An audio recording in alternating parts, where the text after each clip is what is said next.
Well, welcome back to Western Province Cricket Club in Cape Town, South Africa. This is not the Newlands Stadium, but it is the Western Province Cricket Club Stadium in Newlands.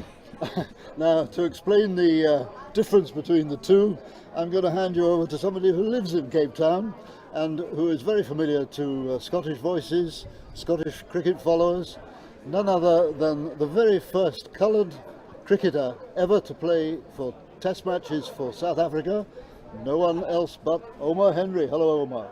Hi there, Mike. Thanks very much. What's the difference? Well, there's a common denominator. They both stadiums is underneath Table Mountain, the famous Table Mountain, and the difference between the Newlands Cricket Ground and Western Province Cricket Club Newlands, there's also one other common thing is that the club, Western Province Cricket Club, actually in the past owned Newlands Cricket Club. They then sold it to the Western Province Cricket Association, which is the province who's the custodian of cricket within the Western Cape, in Western Province. And so the stadium Newlands now belongs to the Western Province Cricket Association, and the club then bought this piece of land and made their own cricket stadium. How long ago was that? That's possibly about 10 to 15 years ago. Is that all? Yes. Well, it's a very modern pavilion that we're sitting in on the balcony overlooking this ground, a lovely outlook with Table Mountain in the background with its tablecloth still there. They've always been they've been a sporting club in terms of playing other sports, like you can see there on the other side of this pavilion. You'll see the hockey stadium. They've also got other sports that they're playing, and it's a very nice club. It's an old club, and it's got big membership. And they produced some very fine cricketers in the past as well. Oh, well, I don't know whether the camera can pan right to look at the Table Mountain scene. Oh, there you are. That's some of it. A bit left on that. Table Mountain's to the left a little bit. Well, it's got the what we call the cloth day, where you can see the clouds. Here it comes. Here is the tablecloth on the left-hand corner. That is Table Mountain with its tablecloth. That's right. Perpetually clothing it. And it's been closed all morning, all day so far. Well, it's definitely a windy day, typical of Cape Town in the summer, but it's still a very nice day. It cools you off a little bit, otherwise you would have felt the heat, Mike. Certainly does. Well, back to the purpose of this particular event, which is cricket, and this is the Fulton's Flyers team from Glasgow, which is preparing to play against the Langa Cricket Club. I don't know whether we've got an image of the Langa Cricket Club on the right. They're all lined up for a photograph there. Langa is a local township just outside Cape Town. Tell me a bit more about that, Omar. Well, Langa is basically on the motorway as you drive outside Cape Town or on your way from the airport into the city. And one interesting thing is that one of the first ever black African cricketers that represented South Africa in the old days with Basil de Oliveira when he captained the non-white South African cricket side was Ben Malamba.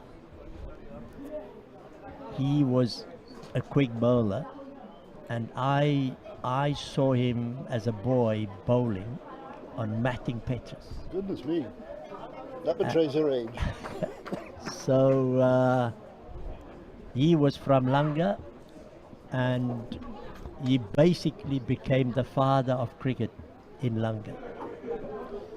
Well, there we are, and here go the teams out into the middle, along with two umpires in last man stands cricket at club level, at local leagues. there's only one umpire. He keeps the score electronically online, and the square leg umpire is usually the next man in.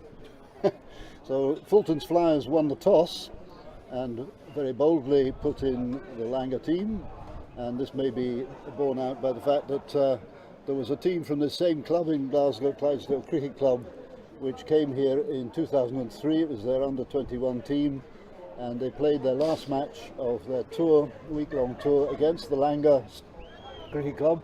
The amazing thing about Langa's cricket stadium is that it's got full floodlights, and at times it was very impressive.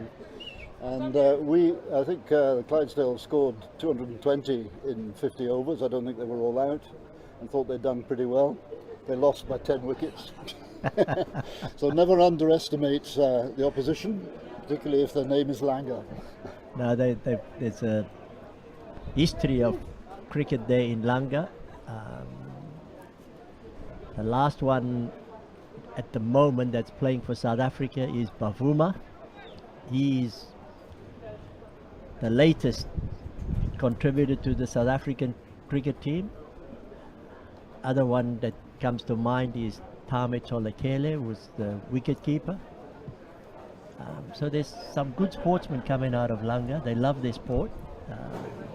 Because they play football as well, do they? They play football. Yeah.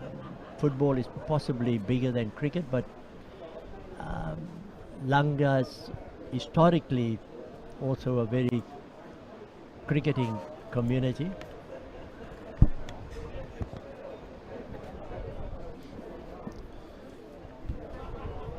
Well, I noticed the Fulton's Flyers. Fairly young team, Mike. It is a young team, yes. The youngest is 18, that's Owen Taylor, and the oldest is Kazim Farid, who's 31, and most of them are in their mid-20s. What I think the management reckoned was that they're athletes still, they're good fielders. So we'll wait and see.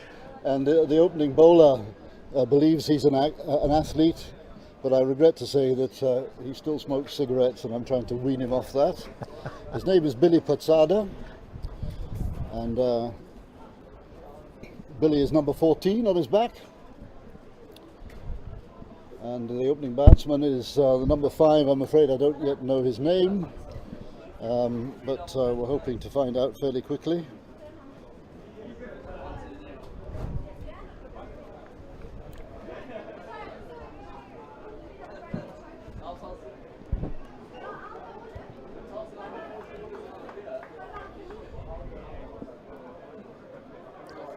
So here's the first ball, and Patsada bowls a wide outside the off stump, and just for viewers who are not familiar with the format here, that's the only wide that is allowed an extra ball in the over. Only one extra ball is allowed. There's 5 balls in the over, so that is one of them, but it's a wide, so they have another ball, so there will be 6 balls in this over. If there's another wide, it's a gift to the opposition of 3 runs, plus whatever runs they make out of the ball anyway. And the same with no balls. Bit of stump problem there, or Bale's problem. And the wicketkeeper is Gordon Munro, who toured to Cape Town in 2003 with the Clydesdale under-21 team, and was the life and soul of the party then, and probably is now. Well, he's almost a local boy now, isn't he? Absolutely. Here comes Patsada, and that's also wide, so that's a 3-run gift to batsman number 5. We'll find out in a minute what his name is. I apologise for not being able to tell you at the moment. And here comes Patsada. That's a straight enough ball, and it goes straight to a fielder in extra cover, who is remarkably near the stump, near the wicket for for this game, with only 6 outfielders, a wicketkeeper and a bowler. To have somebody inside the circle is really unusual. Well, it's very attacking. I like that approach. Yeah, I think the bowler believes in himself.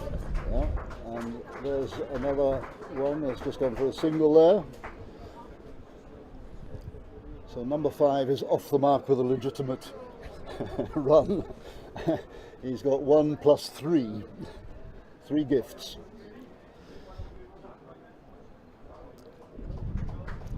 Batsman number 1 now facing, and I think this maybe there's 2 balls to go, I think.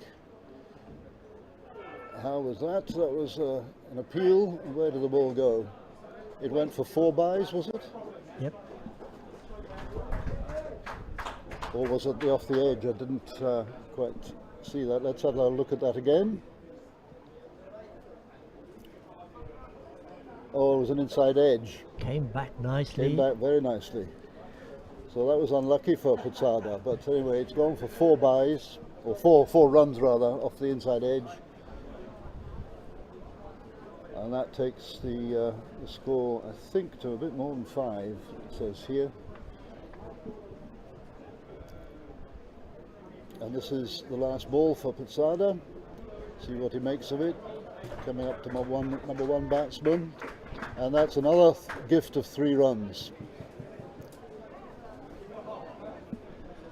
Very interesting over so far. Well, it's not what was ordered in advance. Well, I mean, there's only so much you can blame the wind on. well, I was going to say to you, sometimes the wind can play a factor in it.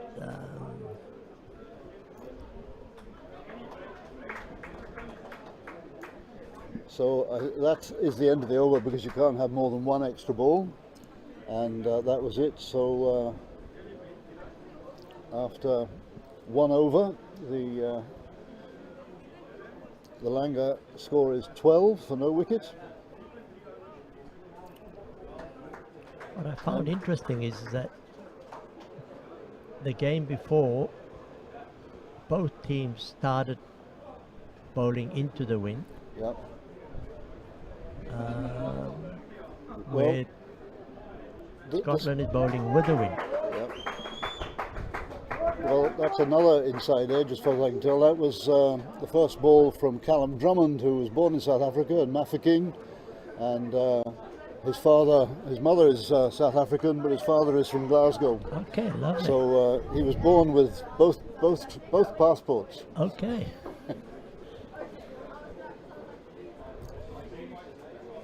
And his parents are here to watch the game, so let's hope he straightens up.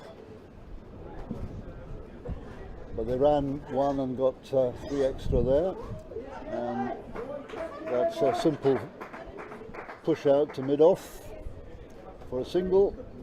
So hopefully he's found his length and line in particular. Well, it's nice and tall. Looks nice, fairly high action.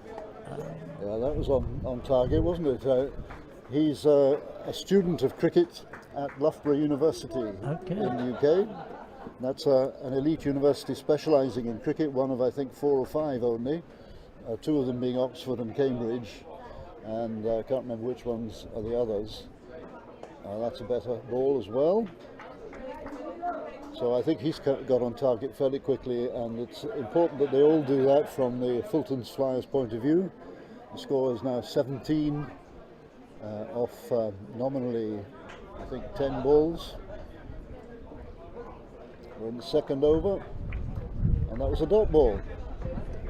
So that was actually quite a good over, apart Very from his good first over. ball, wasn't it? Very good over. I think he's bowled nice and straight. He kept the ball up, which on Cape Town pitches is possibly best to do than rather bowling short. So very good over. But I'm now able to tell you that the number 5 batsman is Kenny Fani, and he's got 10, and the other batsman is Sive, and can you pronounce it for me, please, Omar? Dukumbini. Ndukumbini, okay. That's it. I might call him Siva. Siva. Right.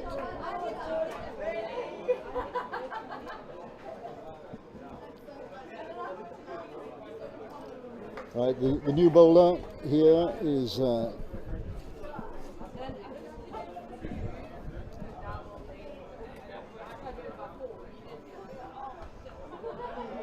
number 5. I can't see number 5 here. Can't spot who he is. How did he get number 5? Arun Krishna. Arun Krishna is supposed to be number... Oh, it is number 5. Looking at the wrong place. Yes, Arun Krishna. That's right.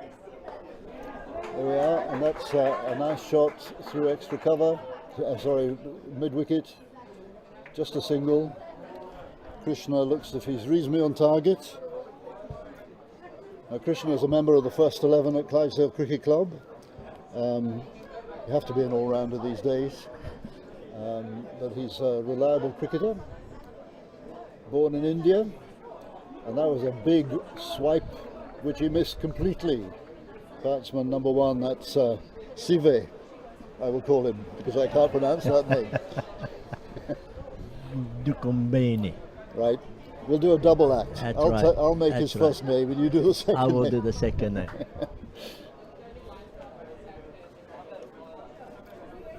So we're in the third over here, and the score for Langa is 17. There's another good ball, absolutely on middle stump there. And whoever gave your bowlers some advice on how to bowl on Cape Town pitches, Absolutely, yes. you've done well so far. You've kept the ball up, Yep, try and bowl straight. yep. Very good. So we've had 3 overs, 17 for no wicket. And at this time we've got Kazim Farid coming in, wearing number 75, because his shirt has got lost somewhere, so he's wearing my shirt. Nothing to do with my age, of course. So Kazim Farid is spin king. Oh, well, it's an interesting immediate appeal there. Let's have a look again to see if it is anywhere near the target. Umpire's coming up to check that. Look, can we have another look at that one? Probably not enough time. Here we go, the second ball now. Kazim Farid, he's the oldest member of the team, and straight back to him. He's 31 years old. He came to Cape Town on tour with Clydesdale Cricket Club's under-21s in 2003, and he was also here the previous year with the Scottish West District under-19 team, which you remember. Yeah, I remember because you helped organise it for us. I remember that very well, very well. So this is his third tour to Cape Town.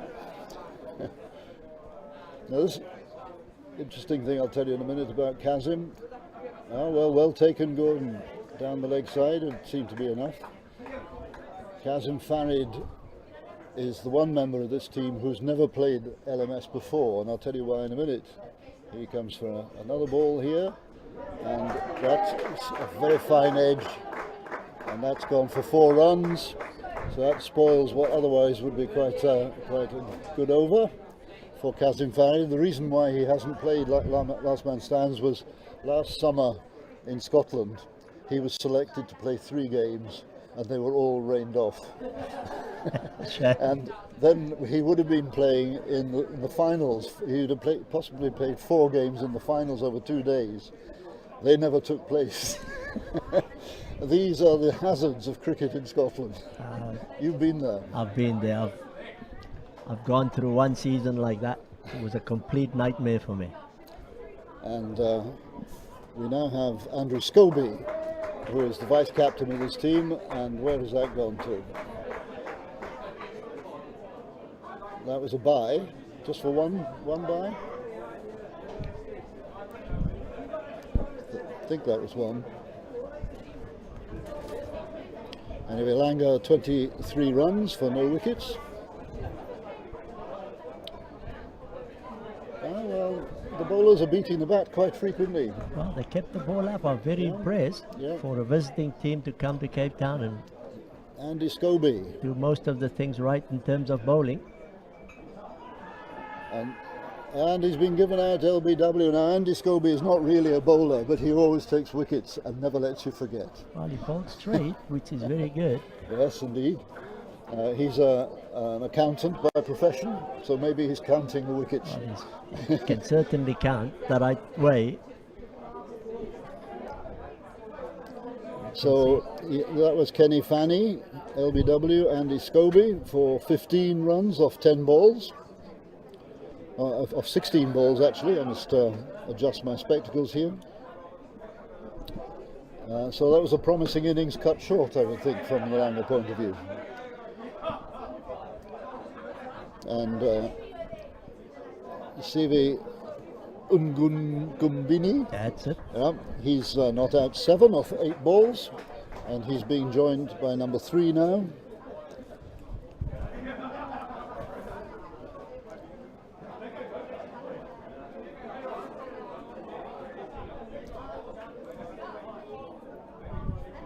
We'll find out in a minute who the next batter. Oh, here we are. Avil Jokazi is the next batsman.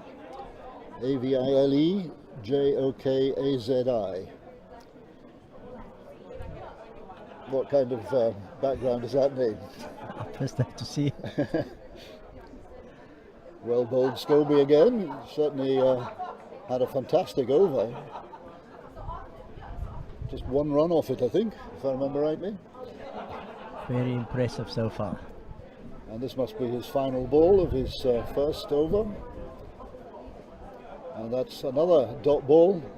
Outstanding over. So that leaves the score at 23 for 1 after 4 overs.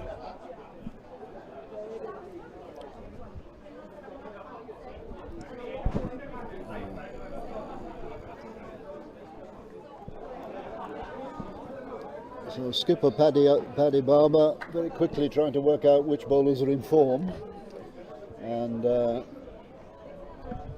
think this is Kazim Farid come back again. Yes, Kazim Farid spin, of course, as you will well know, Omar, you can talk about this. Change the pace, change the game. Just straight slightly down the leg side. Lovely, well Good piece of fielded. pickup. Oh yes, well that was unlucky there, and just a moment, just half a fraction of a second, and that could have been a run out. And that was Aaron Krishna out in the deep there. You don't take 2 to Aaron Krishna very often. Not that Jokazi knew anything about that. So why are spinners so important, Omar? Slightly short that one. Should only be Scobie 1 as fielding? well. No, nobody takes 2 to Scobie. Now, well, there was a lot of people who thought when T20 became a global phenomenon that's the end of spin bowling, because you can just smash them out the ground. And unfortunately, it was those who thought that it was going to be more difficult to play quick bowling. It was actually easier to play quick bowling in T20 cricket because I used the pace, where spin bowling was difficult, and it showed today that a lot of teams now are looking for 2 and more spinners within the team because they know it is far more effective. And if the spin bowler is brave enough to give the ball air as well and mix it up quite well in and over, he will be successful. Yep, absolutely. Well, So, that just to say, that last ball there went out into the covers. It was Shariar Wan who chased it, and he didn't manage to save the 2, but it was a good piece of fielding. Here's another late cut now, this time to third man, and that's only 1 run. And that's, I don't know who's that out in the distance. What number is that? That's number 3. That's, I think, Callum Drummond. Or is that number 8? Number 3. That might well be Scobie again. He's got a long shift from one third man to the other end as well.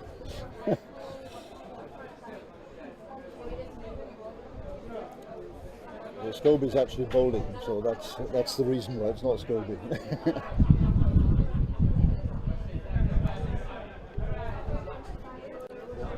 And it's going to third man again. I'm pretty certain that's Callum Drummond, number 8. So Callum, I first met Callum and his father in 2009 when I was in Scotland covering the World Cup qualifying tournament, between the associate countries, 50 overs a side. And Callum and his father were watching the game at the university ground in Johannesburg. Right. Begins with W. What's it? Can you remember? Wits University. Yeah, that's the one. Yeah. And I was filming it, and they came up, and the father said in a rich Glaswegian accent, "Are you from Scotland?" And I said yes, and he introduced his son, who was 13 at the time. Right. And Callum has played for the last 4 years for Clydesdale as Fantastic. a summer guest. Here comes Scobie again. And that is to Sive, so Sive gets a single, and that takes his score up to 10, not out, off 10 balls, so he's doing okay, or he's up to 11 now, off 11 balls. And Aviv Jokazi, it's 4 off 6, and that's the last ball. Aaron Krishna fielding. I think that's the last ball of Scobie's over, is it? No, one more ball to go. 30 for 1 wicket in the 6th over. So that's not bad for Langa. Good start. Solid start. And that's off the pads, I think. Leg by, is it? Yes, leg by for a single. And like all extras, that gets credited to the batsman. All right. So if you kick the ball deliberately, that's a run for you. I'm not quite sure whether about that rule actually, if you're allowed to kick the ball. Yeah. So Scobie again, and that's well bowled, and Gordon Monroe behind the stumps. He didn't catch it cleanly, but he's one of 4 wicketkeepers we have in this team. 4? Is that strategically done or by accident? A little bit of both, I think. You can't have too many backups. Well, it's always good to have an extra wicket keeper. So the next subject we'll talk about, Omar, is the trousers that the Fulton's Flyers people are playing in. I don't imagine there are many people who missed the fact that their left leg is somewhat colourful. I like that. I like the bit of Scottish on one of the legs. Oh, full toss. Is it going to be? 1 bounce, 4 runs to square leg. Even Aaron Krishna couldn't move around the boundary quick enough for that. So I think that's the second 4 of the innings. If I remember rightly, maybe the 3rd. And that takes Sivi Ndumkumbini to 15 of 14 balls.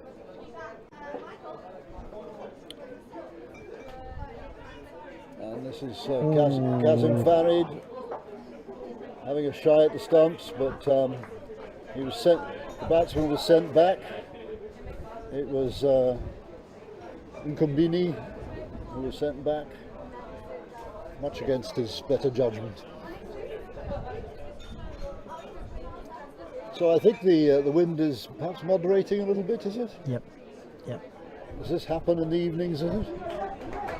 Yeah. That's going to be 2 runs. Fairly strange day today. Yesterday was a fantastic day. It was windless. It was beautiful. Yes. Where I live, the beach was packed. Yes, you've got a house overlooking the Atlantic Ocean, is that right? That's right. Do you go swimming frequently in the sea? I don't swim. Ah. I don't swim. I walk in the sea. Or You walk into the sea. Correct. But when I came into Cape Town last night to come and watch the game here at Newlands, the T20 game between Cobras and the Titans, it was a beautiful day, a beautiful evening, big crowd. And that's normally on a beautiful day, people love to be outside here in Cape Town, and it was just fantastic. This morning when I woke up and I saw the wind, and my wife was here early on and she said it was just blowing, but if the wind didn't blow, it would have been far more hotter today as well. Indeed, indeed. So I'm glad for you, Mike, that it's a little bit windy today. Well, this is Scobie's third over. Kazim Farid has also bowled 3, and there have been 3 other bowlers, so that, if I'm right, that's 9 overs, and the score is 40 for 1 wicket.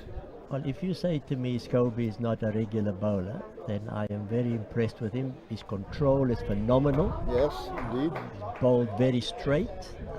Good tactic in T20 cricket. One thing is not to give width to batsmen, and he's done it superbly. Well, I'm sure he'll want to quote you on that.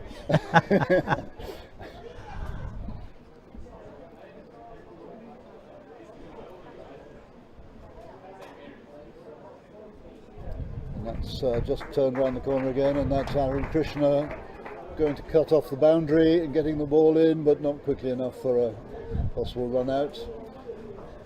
They might thinking about an overthrow. The wind, I think, took that away from the wicket, but that's just 2 added to the score, which makes it 43 for 1, and I'm pretty certain this is the 9th over of the game.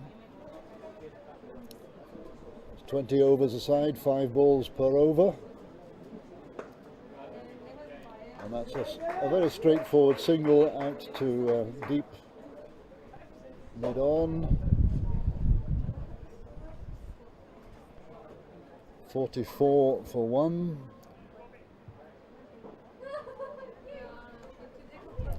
According to the official scorecard, that was the 8th over, so not the 9th.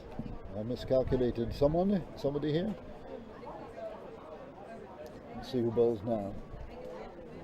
Now we have the Fulton's Flyers skipper, number 1. That's Patrick Barber. Paddy to his non-Irish friends. And here's another one that doesn't bowl regularly. Oh well, that's a sighter, I think, for him. A loosener. A loosener. Right hand down a bit, I think, Paddy. 1 wide to the batsman's total. That's a better ball. Dot balls are absolutely invaluable. So we have Ndun Kumbini 15 and Jokazi is 5. That's another wide, so that's 3 runs to Jokazi. 3 runs. 3 free runs. So tactical adjustment to the field there by Paddy Barber. The fielder on the boundary moved about a metre. Oh, this is not encouraging, is it? That's going to be a long over. It is. Well, no, it can't be more than 6 balls. But well, it's longer than normal then. That's better. And that's been just pushed out square of the wicket on the offside for a single. Better than giving away 3 runs. Correct.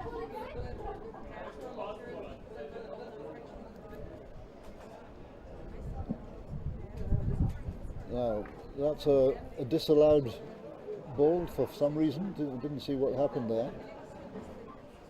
That's the first reverse sweep of the day, and it's gone quite well down towards the what would be the 3rd man boundary, but just 2 runs there.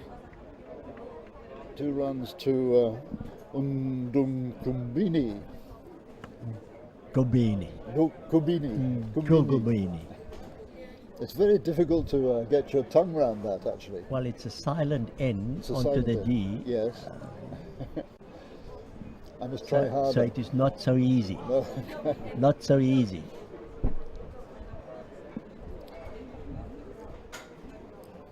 So, well, let's try and get a refresh on this, because this scoreboard is way behind.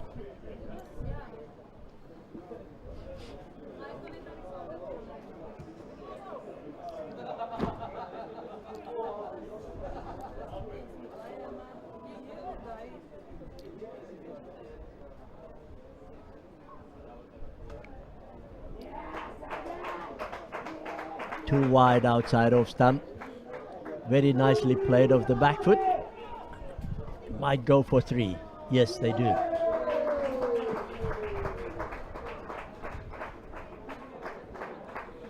I'm just rebooting my live scoring. Nearly there, but the scoreboard at the Wally Wilson Oval in Western Province Cricket Club in Cape Town. The scoreboard says it's 55 for 1 wicket, and it says it's the 11th over, which is what I made it as well originally. So I'm trying to get here comes the live scoring online. All last man stands games are scored live by the umpire in the middle, so he has full control of what it says online. Oh, that was a splendid effort there. Nearly got under it for Kazim Farid. Not as young as he used to be, age 31. Very good effort. Yeah, Very good effort. It was, yes, that's right. Would have been a fantastic catch if you got hold of that.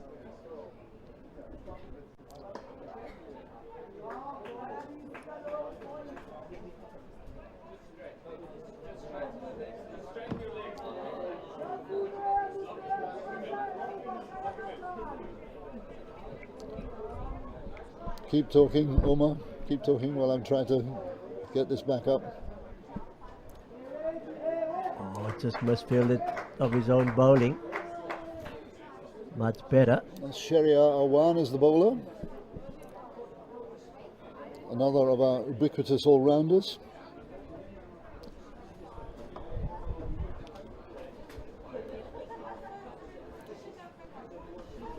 He's bowling well. It keeps the ball down the line.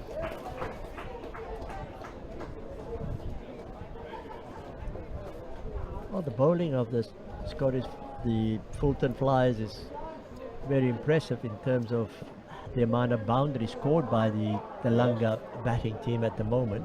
Well, I think Paddy Barber will be quite happy, despite the fact that there were too many wides. The score is only 56 for 1. No, it's the very 11th good. over, yeah. Absolutely. Very good. I mean, if I look at the previous game, the old fools of Australia got quite a lot of boundaries in the first 5 overs.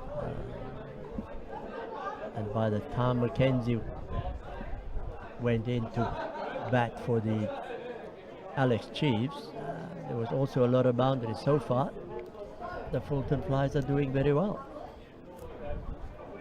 I like the field setting on the offside with a man in the covers, not on the boundary. That's very good.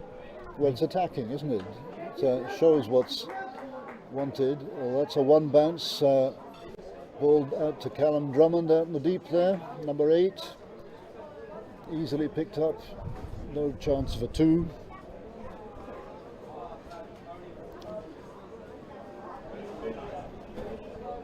So here comes Aaron Krishna is the new bowler, and that's an overthrow, allowing them to take another run, and there's another overthrow. This is like a game of tennis here. Wicketkeepers at 45 degrees to the pitch. The other thing I want to mention is that I think Fulton Flyers was very brave to start off with the wind and finish off all their overs into the wind. Yeah, well, but so like, far they've done well. Yeah, well, so like far they've done well. Mind you, we're used to bad weather in Scotland, so it doesn't matter, is it? Because today some big sixes was hit with the wind. Ball really flew out the ground. That's going. Oh, it's going to be cut off by Billy Potsada in the outfield, and that's a good throw back to the wicketkeeper. So that's only 2 runs. They had to run around the field quite a lot there.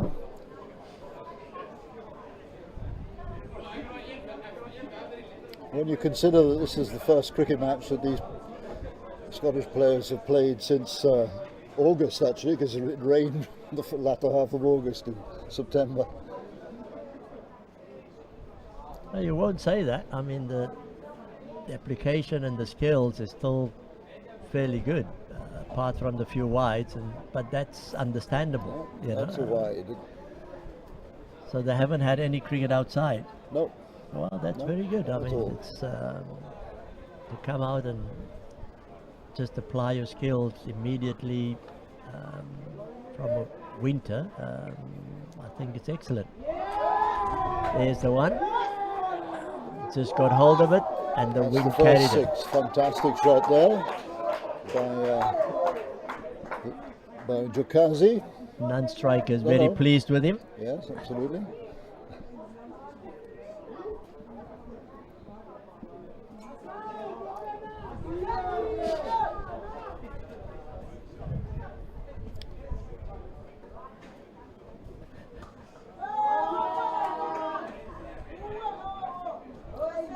So that takes the score up now to 78 for 1, and I think this is the 12th over again. I'm sorry, the scoreboard that hasn't kept up with that, and the online scoreboard is also not showing us correctly. So there's obviously problems on the internet.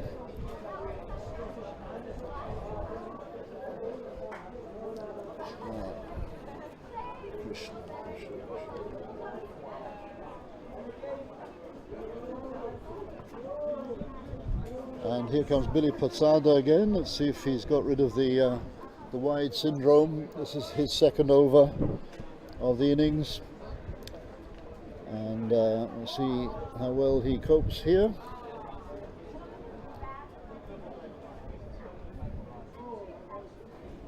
I think this is the 14th over. No, the 13th over. 13th over. That wasn't a wide, was it? Very good ball. Yeah. Very good ball. Just on an outside off stump, back of a length. Nice pace of a short runner. And that was just turned just past the wicketkeeper. It's gone for 4 runs, just. Gordon Munro in fast pursuit. Well, that was an unlucky one, I think. Are we going to see a replay of that just to check out what the shot was? It's just gone slightly too straight. I think it came off the bat, didn't it? Yeah, just slightly too straight. Yeah. It probably went down the leg side a little bit, got a thin edge. Doesn't take. Actually, if you keep the ball on the ground, the wind doesn't affect it so much. No, definitely. Billy Patsada. And that's unlucky. Well done, Gordon Munro. And that was Jokazi, who was setting off for a run before looking to see where the ball was. Sent back by Kumbini. That's Get the it line. before Much the end better of this line, game. just on an outside off stump. It's very good. Yep. Patsada again. And that's been hit high and mighty, and it's gone right out of the ground. Second 6 of the innings. Takes the score up to 88 by my reckoning. Oh, that was right into the slot. That Only 1 wicket down, but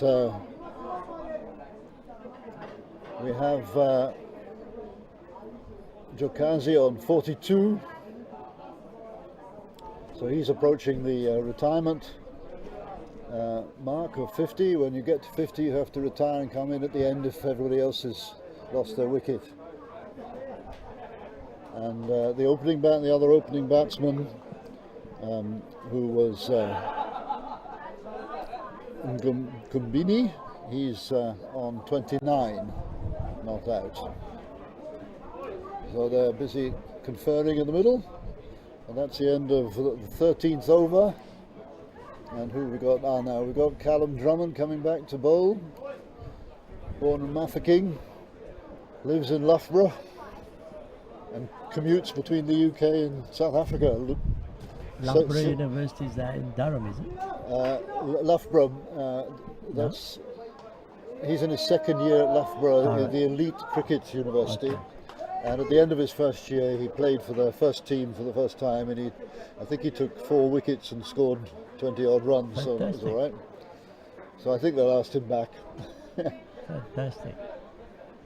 Here he comes again. wide down the leg side. Can't have been very wide.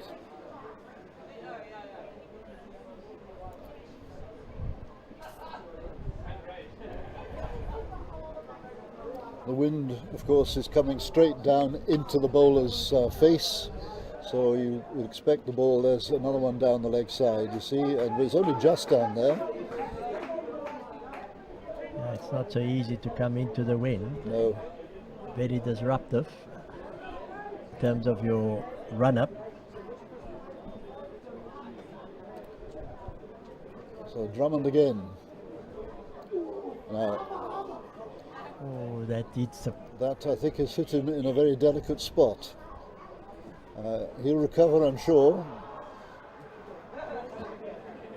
Yes. So, did it hit him in the face? Looked like it, almost in the eye. It wasn't that delicate a spot there. Almost in the eye, that. Well, he'll recover But from that, I'm sure. He's up and running again. I mean, he was an international hockey player. Well, then he must be tough. And, yeah, definitely. I said to my son when he started to play hockey, you're a madman. But that ball from Drummond started outside the off stump and it steered in very nicely. Watch this one again, see if you can replicate that. There you are, and that's gone out to mid-off, just for a single. You've got to get your line right, and you've also got to get your length right Well, when you're bowling. He's took the pace off quite nicely and kept it right up there and forced the batter actually to play too long off, which is a good thing to do. That's the last ball of the 14th over, and that's going just for an easy single. And that takes the score up to 95 for 1 after 14 overs. 6 more overs to go, and Jokazi is on 43, so he's nearing the moment when he has to retire at 50. And at that point, of course, it's like having a wicket. A new batsman in, less familiar with the conditions, and the other opening batsman, Kumbini, is on 34, not out now. And here we have Akram again, bowling, and where's that gone? Down into mid-wicket area. They'll only get a single for that. Yeah, it's the timing of that 50 and you have to retire. It's a very tricky business. If you have to retire after 15 overs, it just leaves the batting side in a very tricky position. Yes, indeed. Well, Sharia Awar out there at square leg, he's not going to let the ball go by him. And of course, you have to guard, the last man stands rules guards against the possibility of players giving their wickets away deliberately. You're not allowed to do that. What on earth was that? Well, he was trying to play the scoop, Yeah, and unfortunately for him, it went all wrong, and That's a ended leg up by. on his backside. so it hit his backside and counts as a leg by. I think in some circles they might count it as a bum by. Certainly a bum shot. Akram, now they're trying again. This time he connected properly with the bat and went for 4 runs. So how would you counter that if you were a bowler, Omar? Well, he's played that one very well. He's watched it. He didn't predict it like the previous one. Would you bowl it shorter or make it a full toss? Well, it depends when you actually see him. Some guys wait very late, and as a bowler, you just accept these kind of things now. I mean, the game has moved on, and batsman has got so many ways of scoring runs and Well, playing shots. Langa have now passed the 100 mark. They're 103 for 1 in the 15th over, and there's Akram again. It'll only be a single, I would guess. Oh, Sharia Awar just misfielding a little bit there, but they didn't go for a second run, so that's probably an acceptable over, although only through unorthodox shots, some of which, well, both of them went to the boundary, one off the wrong part of the anatomy. 104 for 1 for Langa, and Jokazi is now on 44 for 1, and Kumbuni is on 42 for 1, so they're neck and neck, more or less. And this is, which one is facing this one now? Well, it will be interesting to see what happens if they both get to 50. Indeed. Patsada bowling again, and that was a good ball. It beat him for pace, and it was also rising still when it went past the batsman. Well, I think either way could suit Fulton Flyers. Yeah, yes. They either get to their 50 within the 20, or they get their 50 close to the 20. Something has been querying there, not sure what that is. Well, batsman is not too happy. I think the batsman has been told that he's already reached 50, and I think I agree. The scoreboard rewarded.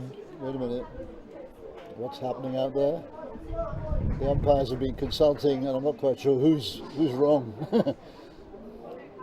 Both umpires. Oh, there's 3 umpires out there. I didn't realise that. So that's Jokazi's got another run to his name. Takes him up to 45.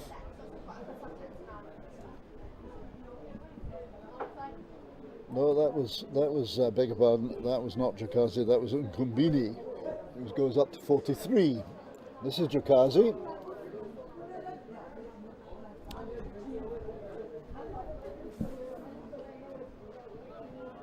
Jokazi is number 3, and number 1 is Nkumbini.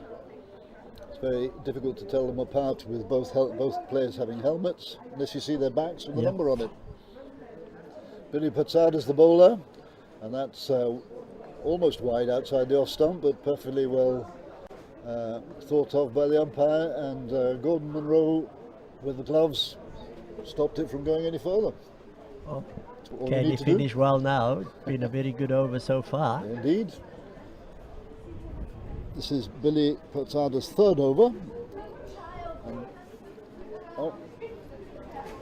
Missed his run up. He's improved in each of his overs so far. Yeah, he's definitely come right now. He struggled a little bit with his run up there into the wind. Well ball, yes. Very well ball. That was very well bowled. Only 1 run, but it was a full length, that one, wasn't it? Nice, full and straight, and he ended up very well. And that's the end of Patsada's over. 16 overs gone, 106 for 1 is the score for Langa. The game, I think, evenly poised, because I think probably 150 would probably be a satisfactory final total. And so Langa, I don't think will get to 150. It's not impossible, but I think probably Paddy Barber will be happy enough at the moment, as long as they keep bowling better. And here comes Callum Drummond again for his, and that's been given out to LBW. Callum Drummond, the LBW specialist, that's his 3rd over and his 1st wicket. Oh, and question mark has been asked, and I think there's been a double play, has there? Has he been given? Has he been given?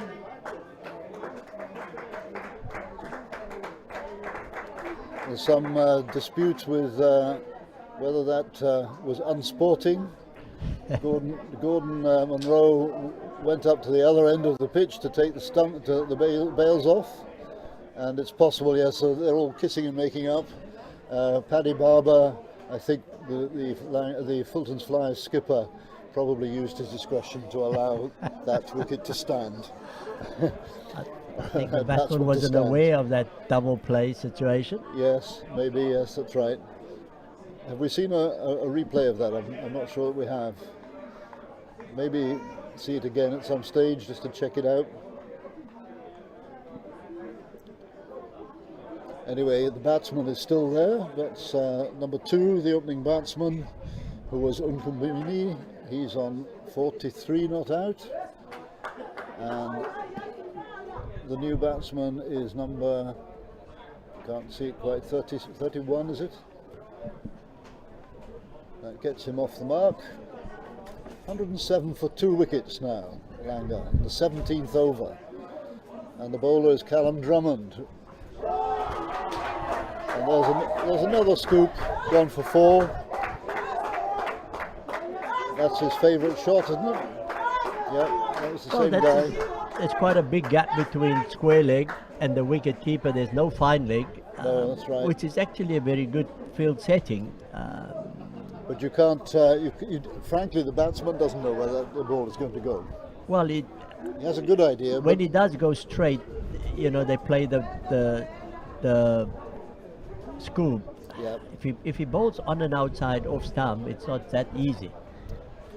Drummond again, and he tries again, and it very nearly gets an edge to the wicketkeeper. So I think that was possibly a slightly slower ball from Drummond. Well, and that's the right line as well, especially when you haven't got a fine leg. Yeah. So it's very good recovery from McCallum. Or Drummond, is it? Not McCallum. Callum Drummond. Callum Drummond. That's it. And that one's hit square on the offside. It's only going to be a single. Kazim Farid coming round from extra cover. They're amazingly close to the pitch, aren't they? These Yes. fielders here. No, I like the Yes. offside field placings has been very good. And I must say they stuck to their lines possibly better than most teams so far. And if you say that Fulton Flyers haven't played a game outside, then it's remarkable. It's very good. Unkumbini is now facing his 48, so 2 more runs, and that looks as if it might be. Oh, that's the other bat. Yes, that's him, number 1. So that's 1 run. He's still got another run to get, and then he's retired.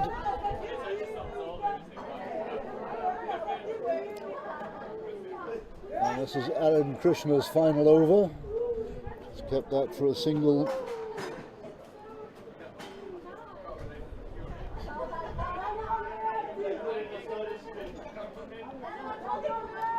We're in the 18th over of this 20-over game between Fulton's Flyers from Scotland and the Langa team from the township just outside Cape Town. The 2 teams, or the Clydesdale team, have played here before against Langa, not at this particular ground, but at their own ground. So you could say revenge might be sweet. Well, I was going to ask you the question. Will 125, I reckon, what is it? 2 more overs to go after this? Well, that's a wicket. That's a wicket, yeah. LBW, wasn't it? Let's see it again.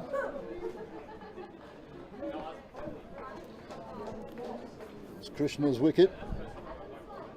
That's Ngombeni gone.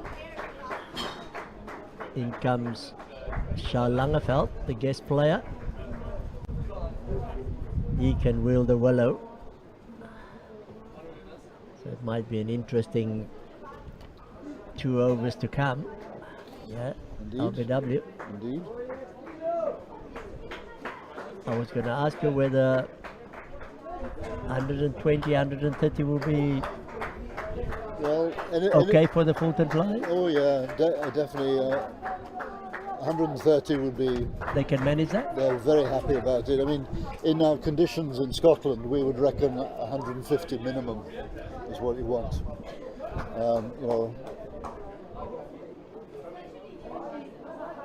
Anyway, here comes Krishna again to the new batsman. And that's new batsman, a lovely flick off his legs there for 4 runs, number 37. That's Shah Langeveld.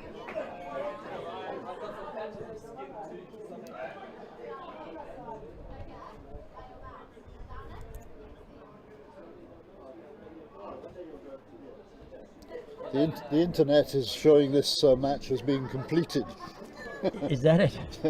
So there's something wrong with the internet scoreboard at the moment. Sorry about that, but we're in the 18th over. It's not been. This is his first innings, and that was the last over for Aaron Krishna. I think he got 1 wicket, or was it 2 wickets now? Because I think he had a wicket earlier. And Billy Patsada is coming back for his 4th and final over. Let's see if he can continue the improvement, get a wicket now. That's a straight ball, and it's keep you calm, keep you calm. Unlucky, but they are the last few balls of the game will be highly competitive. Every ball a run. Very good fielding of his own bowling. Indeed. That's 119 for 3 wickets for Langa against Fulton's Flyers here at the Western Province Cricket Club. And here's Patsada again.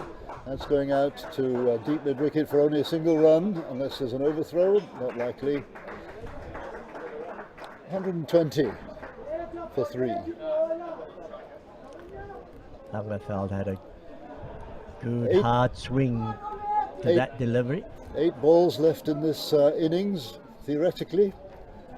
And that's been hit well. That's going for 4 runs. Lovely shot through extra cover in the gap between 2 fielders. 4 runs all the way. Well hit. Beautiful. Using his feet down the wicket, gave himself some width and placed it. As Geoffrey Boycott would say, proper cricket.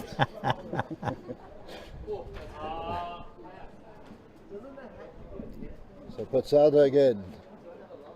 And that was an edge. Oh no, he didn't obviously get an edge, did he? No.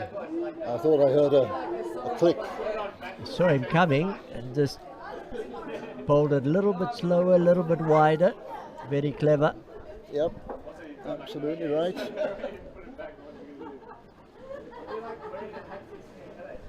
Okay, Patsada, finish off the way you want to. Oh, well fielded in the back. 2 fielders out there combining together to stop the 4, but 2 runs taken. And that takes the score to 128, I suspect, 128 for 3, with 5 balls, 5 legitimate balls to come.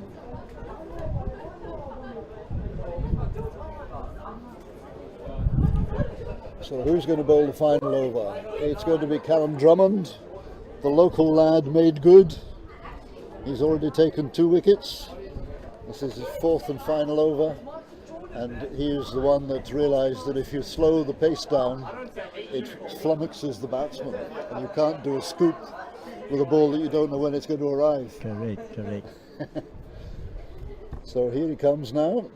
Let's see what he's got up his sleeve here. It's going to be 6. It was a little bit too full, that ball. He's timed that very well with the wind. Just extended his arms through the line.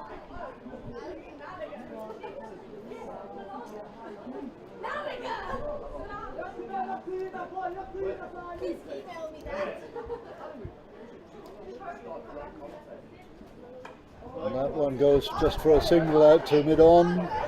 Won't get any more than that. Much better delivery. Full and straight. 133 for 3 the score is, with another 3 balls to come from Callum Drummond. Here's one of them.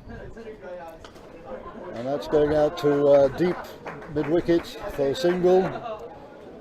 I think Fulton's Flyers will be happy with the singles in this over. 134 for 3 now. 2 more balls to come from Drummond, and then the innings will be over. And that was slightly down the leg side, but the batsman had a swing at it and failed to get there. And I think we're now getting to the final ball, and this one here, if this goes for 6, it counts for 12 in the last man stands panoply of wacky rules. Well, it won't be 6, and it will be 2, but it won't be more than 2.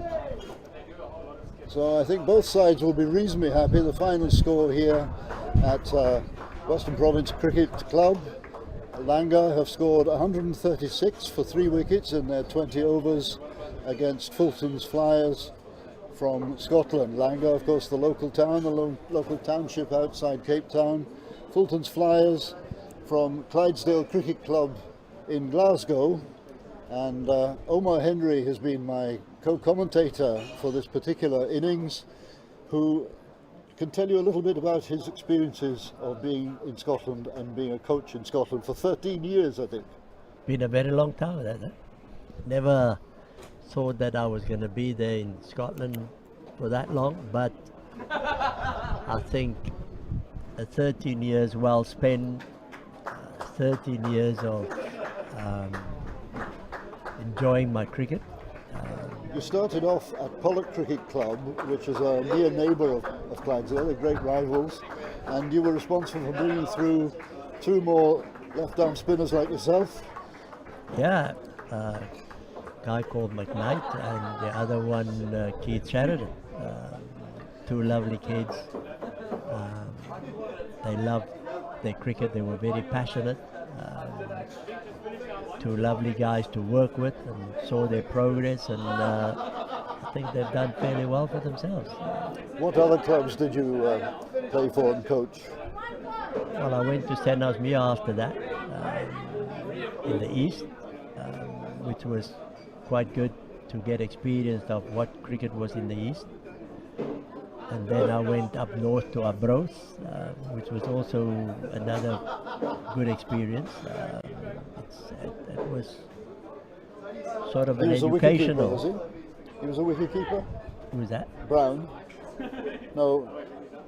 Maybe I got the wrong one. No, that's right. Carry on, sorry. When I was at Arbroath and I experienced the cricket up north, it was fairly interesting for me to see how different the three unions played their cricket. The west, the east and the north. And it gave me quite a good perspective of what cricket was like, and I got a better understanding of the mentality of the various unions as well.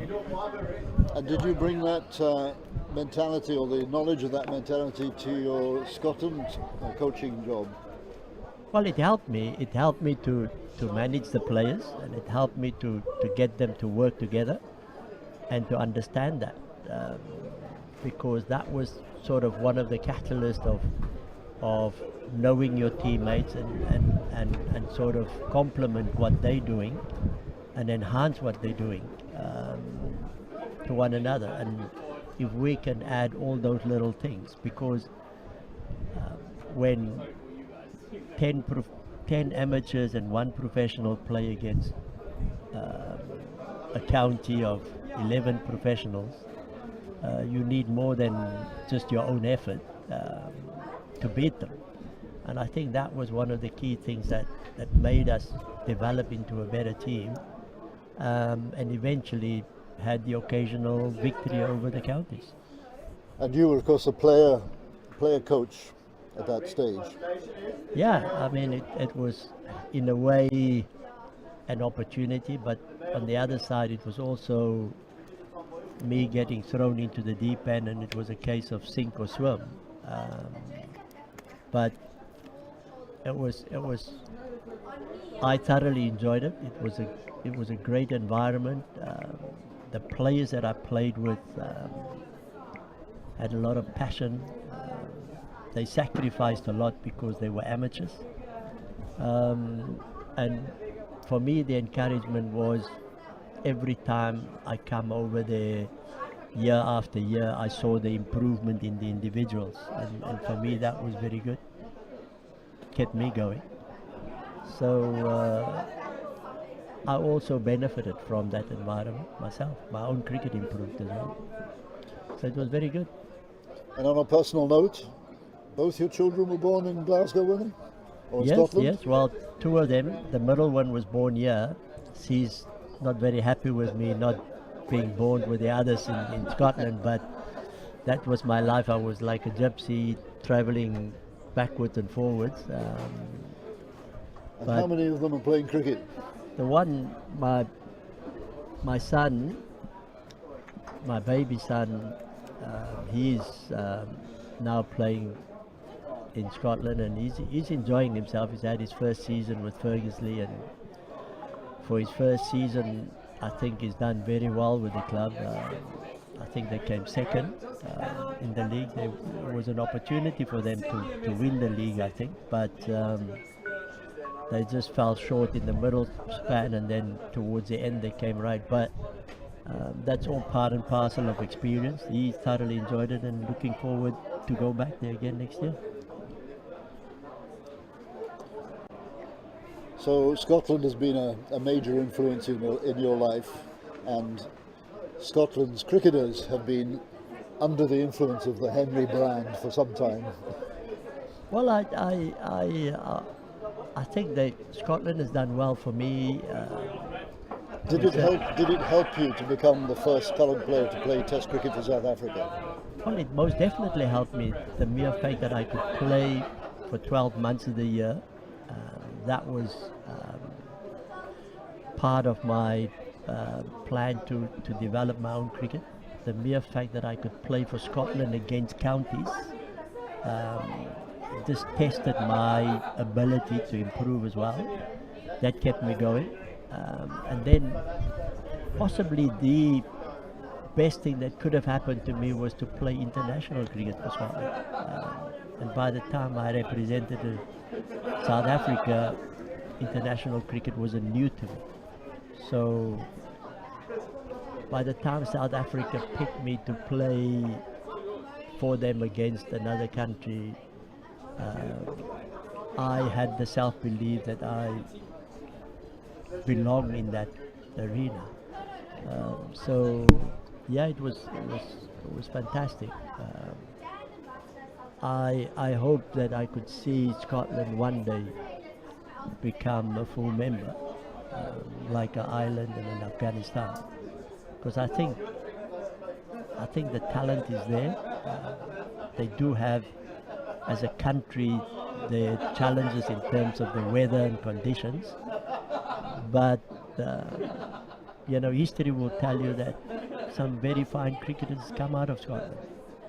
So it just needs to be encouraged and a little bit thinking out of the box, and really support cricketers from a very young age. Well, I think Scotland have recently qualified for the qualification tournament for the World Cup in the 50-over game.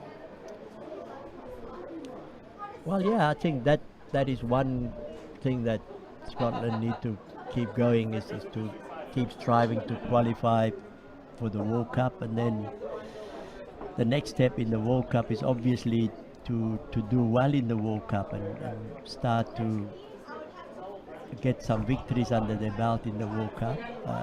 But the main thing for me is to have a vision and a program in place how to become a full member, and I think that is possibly one challenge, is the longer version of the game, to improve in that, four-day cricket, and then the other one is to grow the numbers. I think the regional cricket is a good concept, but I think there's too little teams in regional cricket. Ideally, a 6-team regional cricket would be a good number, and it will create opportunities, but you need to start from a younger age to increase the numbers and then improve the quality. Well, Cricket Scotland have won the ICC's coaching award every year, or not every year, but several years now. They've won that, and deservedly so, because they've worked very hard at the junior coaching setup, and they've got a good international team. Some of them are getting a little bit long in the tooth, but not as long in the tooth as the Irish international team, which has now acquired Test match status, but actually too late, because they've got a younger bunch who aren't as good as the previous bunch. But I think if I look now at Scotland and Ireland,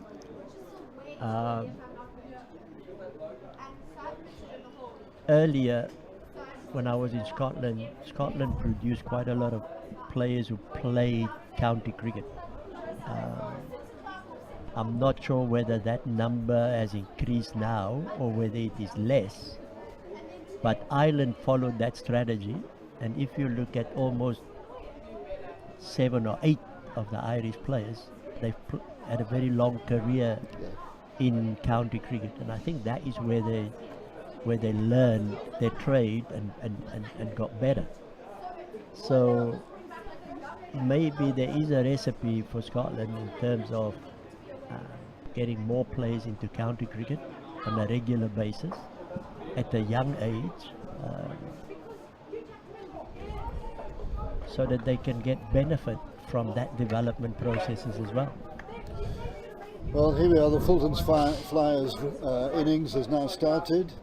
We've had one ball, and I'm afraid we're going to have to be referring to the bowlers by number. Number 4 opened the bowling. His run-up looks as if it's slightly longer than the regulation. I don't know if anybody's going to pick him up for that, because you're not supposed to run in for more than 10 metres. And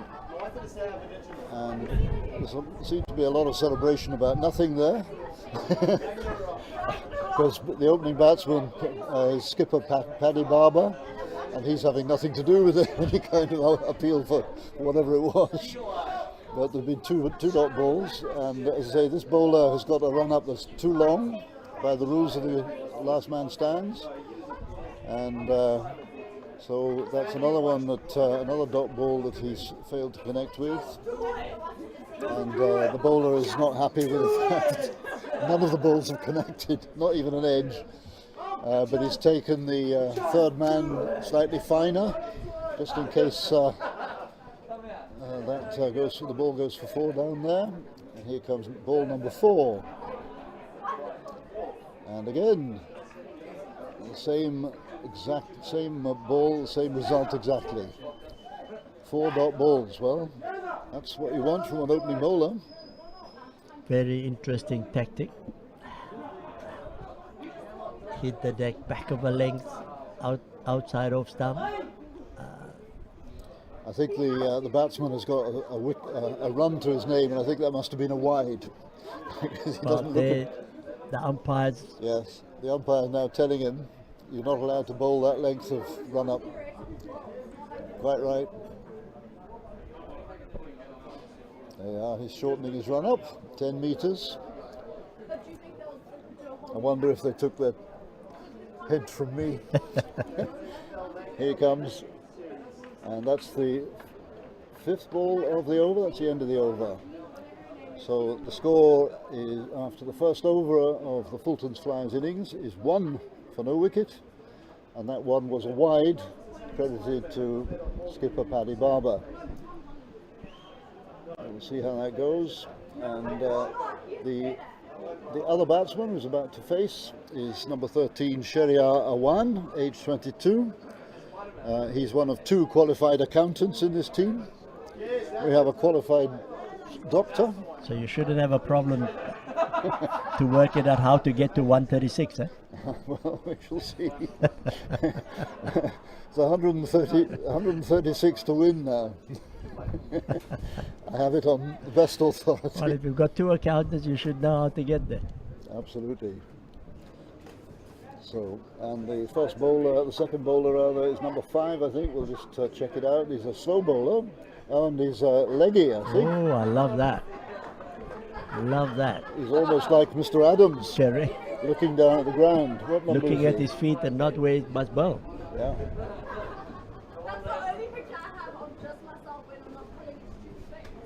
The right-hand version of Paul Adams.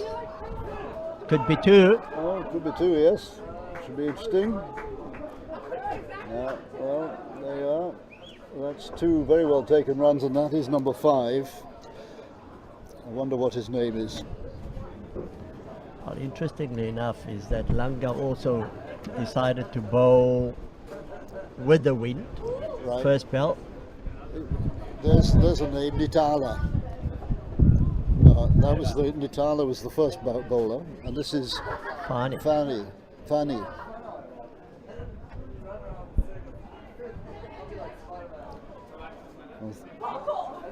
change of field. Well, thank you very much indeed to the QTV graphics man for keeping us right there. But he's got the wrong batsman. Patsada is not the opening batsman. It's Paddy Barber, B-A-R-B-O-U-R. Only 2 fielders on the offside. Oh, and there's a mis-stumping opportunity. Oh, for goodness sake. Yeah, did that come off the wicketkeeper's foot?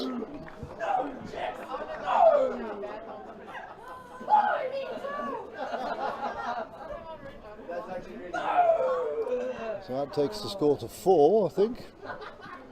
Because they took 2 and they had a 1 and then a 1. That's right, that's 4. And that's a very sensible piece of batting by Paddy Barber.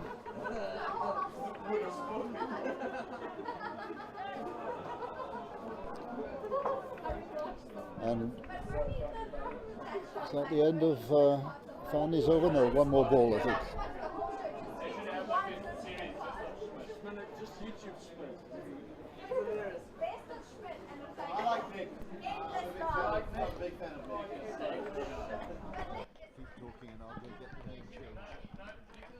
Well, very good over from Fanny.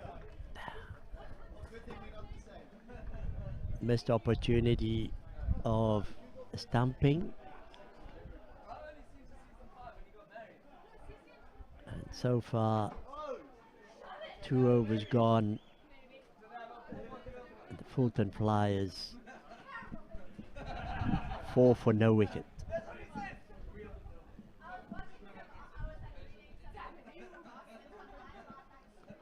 Third bowler, number 6.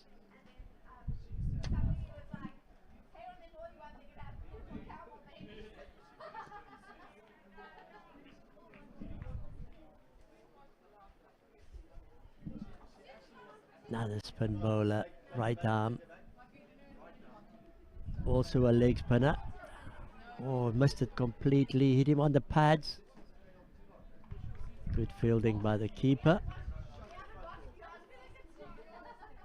Barber tried to use his feet.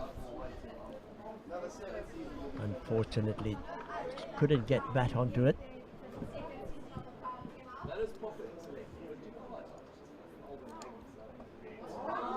Oh, very nicely played. Fine stroke there by Paddy Barber, one of his best. Gave himself drive. some width there. Yep. Hitting it through that vacant area at cover.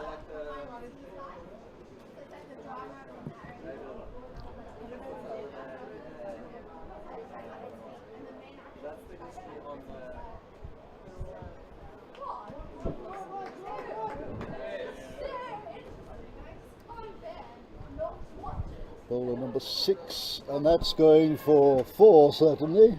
No, it's not. There's a fielder out there. Just spotted him. So that's 2 runs. 2 runs to Barber, getting his eye in.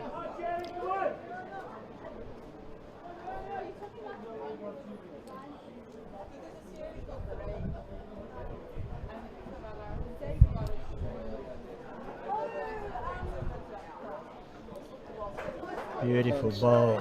That's another single there. So that takes Barber up to 9.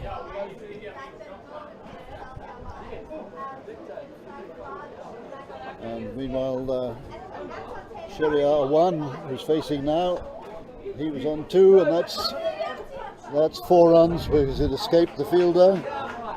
Would have been a very good catch if he'd got it, but number 4, Nithala. He wasn't really there, was he? No, I think the wind sort of also bamboozled him a little bit. Very, very difficult trying to catch the ball when it's high up in the wind. Sort of hesitated to get underneath the ball and unfortunately went through the hands for 4. So the score now for Fulton's Flyers at the end of the 4th over, at the end of the 3rd over, sorry, is 16 for no wicket. And here comes Fanny again, and that's been clean bowled. Barber is clean bowled for 9 runs by Fanny. fantastic delivery. It was very good delivery, wasn't it? Got him to come down the wicket, beated him in the flight, and just hit the top of middle stump. Absolutely. Spin bowler's dream delivery. And there is your professional judgment from Omar Henry. That's the man who's commentating on this game. And for those who are perhaps younger than Omar and myself, I must remind you, Omar Henry was the first coloured test player for South Africa. And that's something that can never be taken away from you. Did it come as a surprise to you, Omar? Well, it did. I never thought that in my cricket career's lifetime that South Africa will be back in international cricket. I was sort of a settled cricketer in Scotland when I was confronted with that sort of decision, and fortunately or unfortunately, I decided to come back and take the risk to gamble whether I would make it into a South African team. And because you were in your 40s, weren't you? Yeah. Well, I'm the oldest cricketer to play for South Africa or be selected for South Africa at 40. So I never thought I was past my sell-by day. I played my best cricket my last 3 seasons of my career, for whatever reason. Well, you've always been fit. Yeah, I know. Well, that was possibly one of my strengths as a cricketer. But to my surprise, I played my best cricket my last 3 seasons, and I think that was what gave me the confidence to come back and try to get into the South African team, because I was still competing with bat and ball on the field. Well, the new batsman for Fulton's Flyers have just got off the mark. It's Andrew Scobie, who's the vice captain, and he is the other accountant in this team. In fact, both accountants are out there batting at the moment. Then you've got no problem. So they should know what their own scores are. They should know exactly what to do. And they can complain if the scoreboard hasn't caught up, which it hasn't done. If they can apply the right technique and the right tactics, and they both can count. of them running very, very well between the wickets. They can count. So it will all help at the end of the day.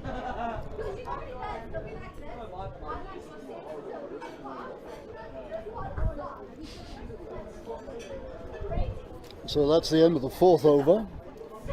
Fani gets a wicket.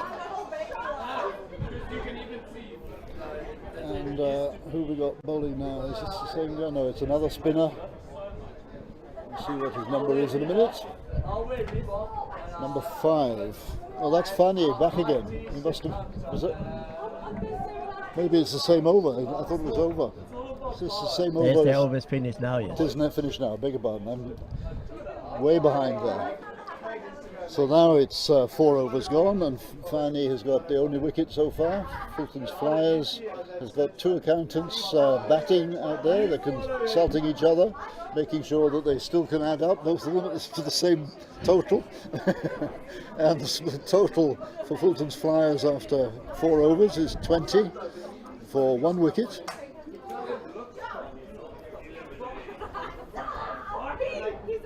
And Sheria Awan has got 9 runs, and Andrew Scobie, who's just come in, has got 1. So the scoreboard's finally caught up with us, and now we have number 6 again? I think that's number 6 back bowling again, so this is his second over.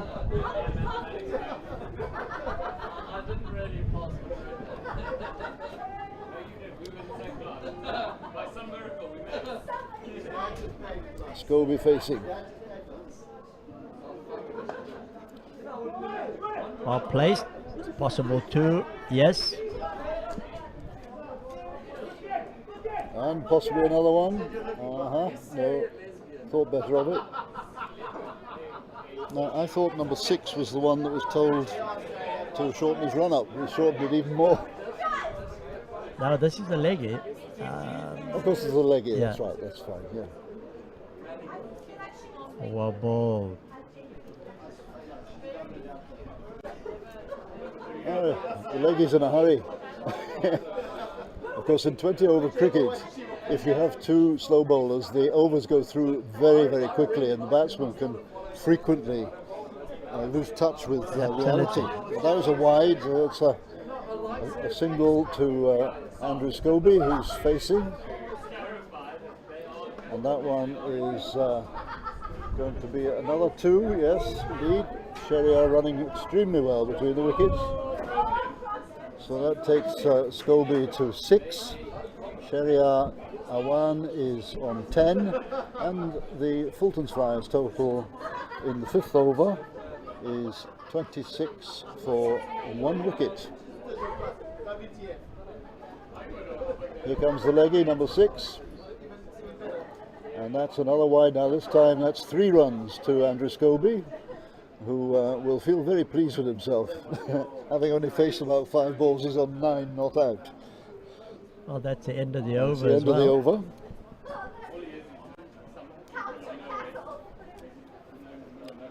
So 29 for no wicket now, Fulton's Flyers, and 5 overs gone.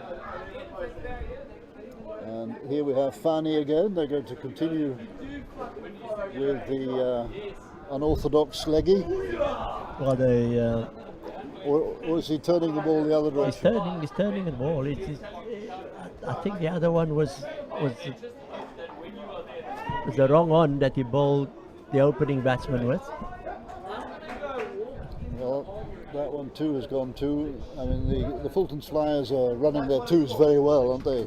Well, they have to, because they're not getting the boundaries that is required, especially with the bowlers bowling with the wind. Yep. So it's important that they get at least 2 of some of the deliveries. And it's a nice square cut by Sheriar Wan. Takes him up to 12, 13 in fact. Well, they stay in touch. Is around about 6 and over at the moment, and the required rate is possibly just over 7.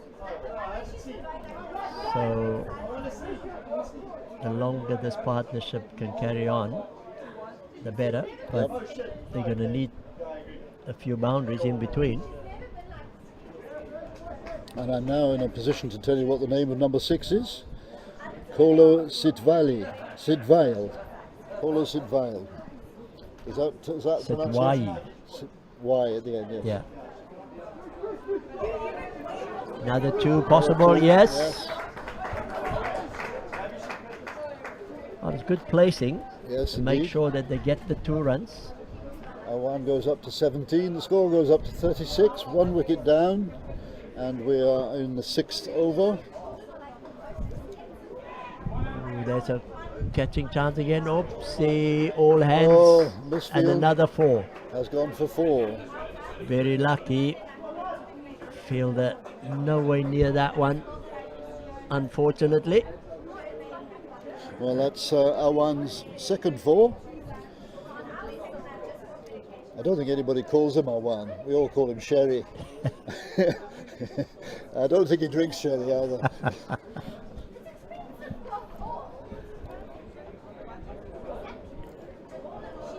Langa team in search of a wicket. Oh, it's a slower ball, very carefully bowled, very much slower. And Sheriar was up to it, waited for it, and played it very calmly to square on the offside. Well watched ball. You love watching spin bowlers, don't you? I love watching spin bowlers, and I love watching quick bowlers. And but the spin bowlers must use flight variation. Carl, everything. Variation, positive approach, attacking. That for me is key elements in spin bowling. Well, Sheriar, there must have been a wide there somewhere, because Sheriar went suddenly up to, he's now 21, and Scobie is on 9, and Fulton's Flyers are on 40 for 1 wicket after 6 overs, and they're chasing 104 40, so 137 for victory. So that's not a bad start for Fulton's Flyers. Well, they're on course. They're on course, and I think that the longer this partnership can grow, the better. But they're going to need some boundaries in between every now and again, just to stay in touch. Langeveld, the bowler now. Ooh. That's a new bowler, number 37, I think his number is, if I remember rightly. That's Charles Langeveld. And his name is Lanagveld. Charles Langeveld. Yeah. Charles Lanagveld. You know him? Yeah. Yes. Is he a former professional? Yes, he's. And he's getting a bit of pace off about 5 paces. No, he's got some pace there. He's got some pace there. Fulton Flyers won't be too used to that one. So he's been brought on to stop the rot, has he? Well, I think so. They're seeking that wicket. Well, that was close to being a wide, says Gordon Drummond behind the stumps, suggesting to the umpire that just because it's a famous name, he shouldn't be excluded from the wides. It all counts, eh? It all counts. Gordon Munro is a well-known sledger. Oh, how was that one? Oh.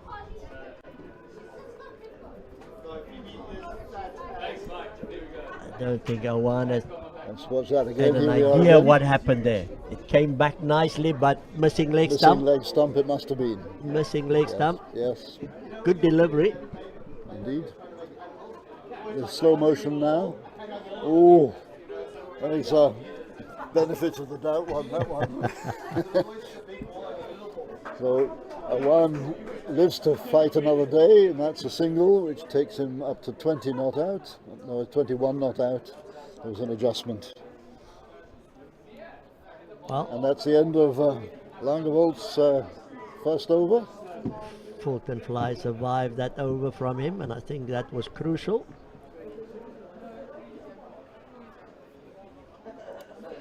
Absolutely. I get the feeling this could be a very tight game here. Absolutely, I agree Mike? with you. Yes, we talked about what was scratch score before, and it was evenly poised at the end of the first This innings. is going to be very, very tight. Yep.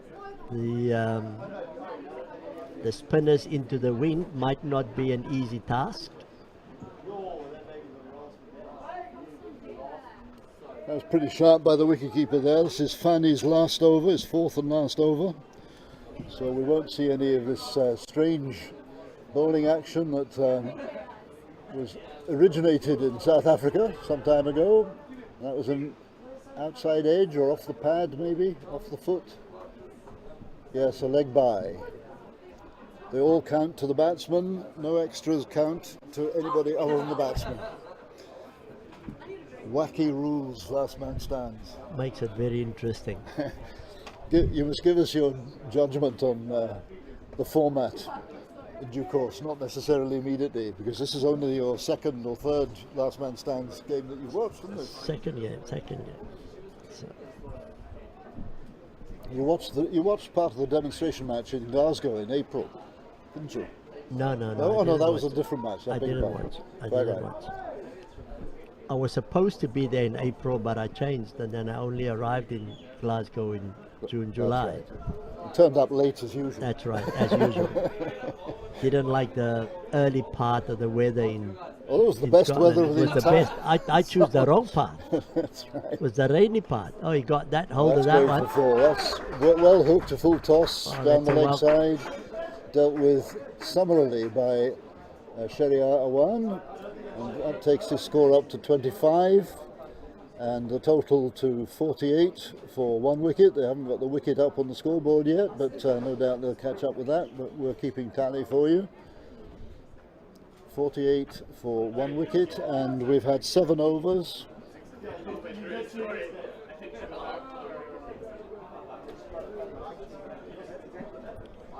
We've had more than 7 overs now. No, it's 6, 7, that's right. This is the 8th over at the moment. Well, that was a welcome boundary. It was indeed. And now we've got we have got a new bowler back again. So this is the 9th over. And this is number 4. That was the opening bowler, That's the Natala. opening bowler, yes. Off his compulsorily shortened run-up. So whether that affects his rhythm, I don't know. But anyway, that's the rule. Started off well, just on and outside that off stump. Created a bit of doubt there. Yeah. That's good to be just a single, fielded by the bowler.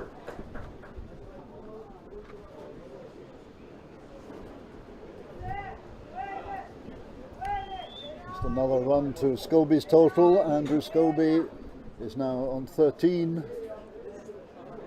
14 in fact, and 49 for 1 wicket is the tally for Fulton's Flyers. That's a very delicately judged fine cut by Sharia Awan.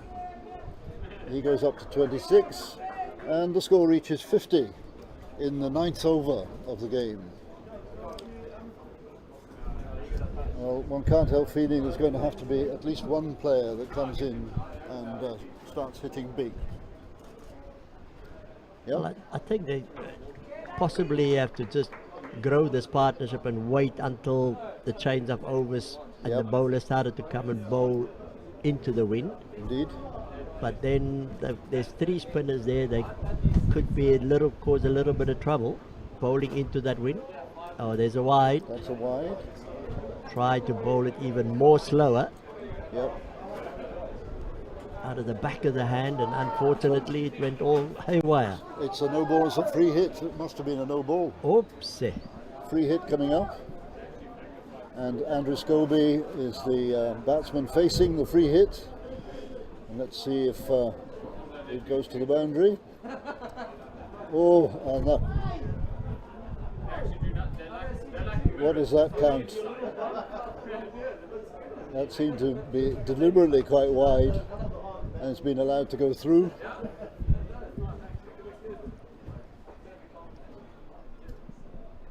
And that's the end of that 9th over. The score is 51 for 1 wicket. Sharia Awan 26 not out. Andrew Scobie 15 not out. That was a strange business. If you have a free hit and you bowl a wide ball, I would have thought that was I couldn't understand what happened there. I was going to ask you. It's, very strange. I mean, you're supposed to bowl a normal ball, not deliberately, but it wasn't signalled wide, so what can you say? Right. Awan is now facing number 6, who is Sitvale, and that gets a single, driven to deep mid-off.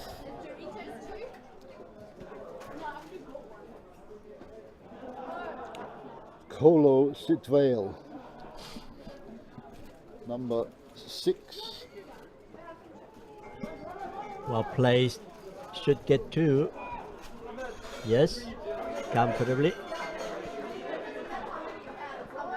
Ideally, Fulton Flyers would have loved to be around about the 70 mark after 10 overs, possibly 10, 15 runs short. Indeed. But that can be made up. 2 blows when the bowler bowls into the wind, and you're hitting with the wind. Yep.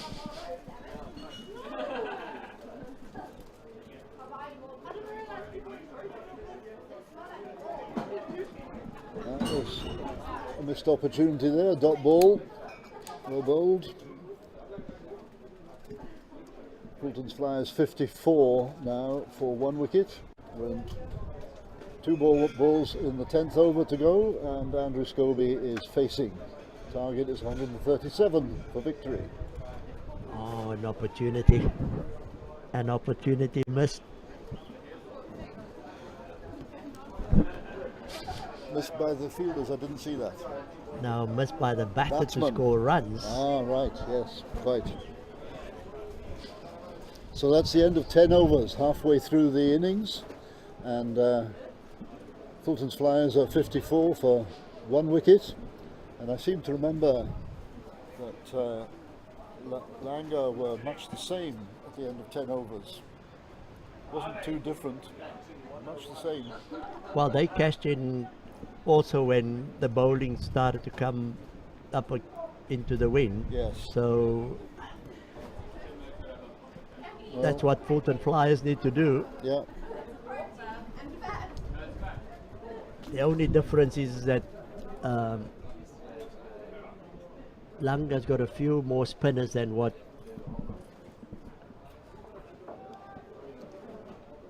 Is this Langeveld again? No, No, this this is is- the other opening bowler. Who straight up in the air, might fall into a vacant area. Yes, he did. And they've gone for 2.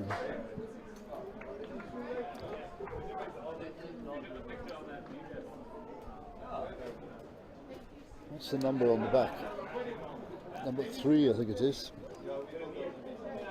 Kobe, 18 of 20, and Awan, 28 of 22. That's well pulled, carefully pulled. Are they going for the second? No, they didn't really go for that run.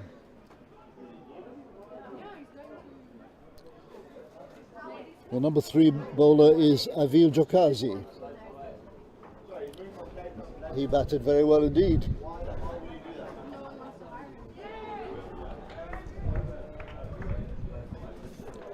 Dot ball, bit of pace there. Yep. Just needed a bit of bat on that one.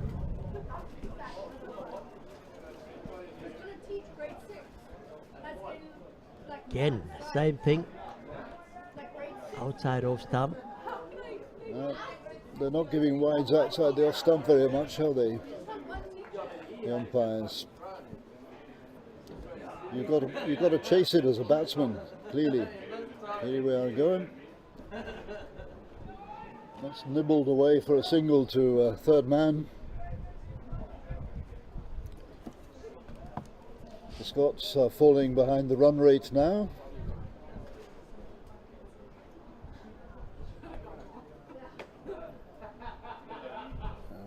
Reconference in the middle for the 2 batsmen while they decide who is to bowl the next over.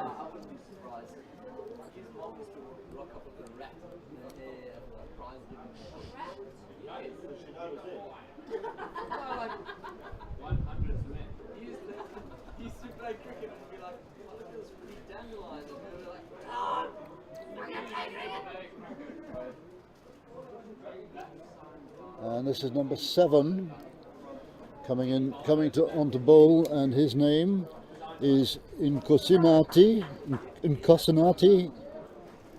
Jamie, Jame. Yep. That's right. Is that right? Jamie. Here he comes. Left arm. Very interesting tactic that Langa is coming up with. Yes. Well, that must have come off They at the end of the bat. They bowled seam into the wind, Yes. and the spinners bowled with the wind. Whether they're going to use their spinners into the wind remains to be seen. Well, one of the spinners has used up all his overs, and the other one has only got 1 left. So very, very interesting. Somehow the Fulton's Flyers batters have got to work out how to score more than 1 run per ball, because otherwise they will be left well behind. Well, they need 78 of, what is that, 9 overs? 9 overs. This is the 11th over. Yes. Oh no.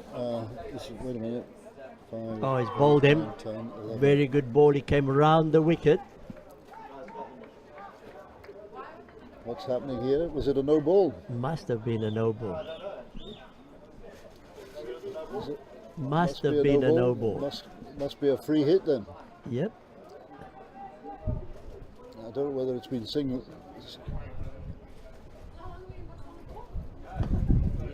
Oh, there's the boundary going. That's 6. Got hold of that one. Yeah. absolutely.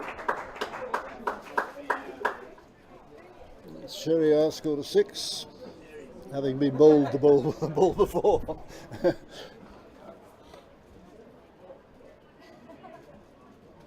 That's a nice shot. That was in the arc. Very easy, wasn't it? That was in the arc. Well played. Absolutely, well played. He waited for it, didn't he?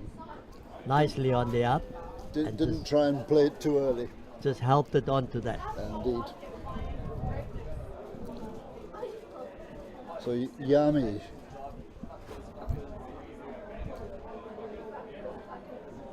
Yami, I think, bowling now his 4th ball.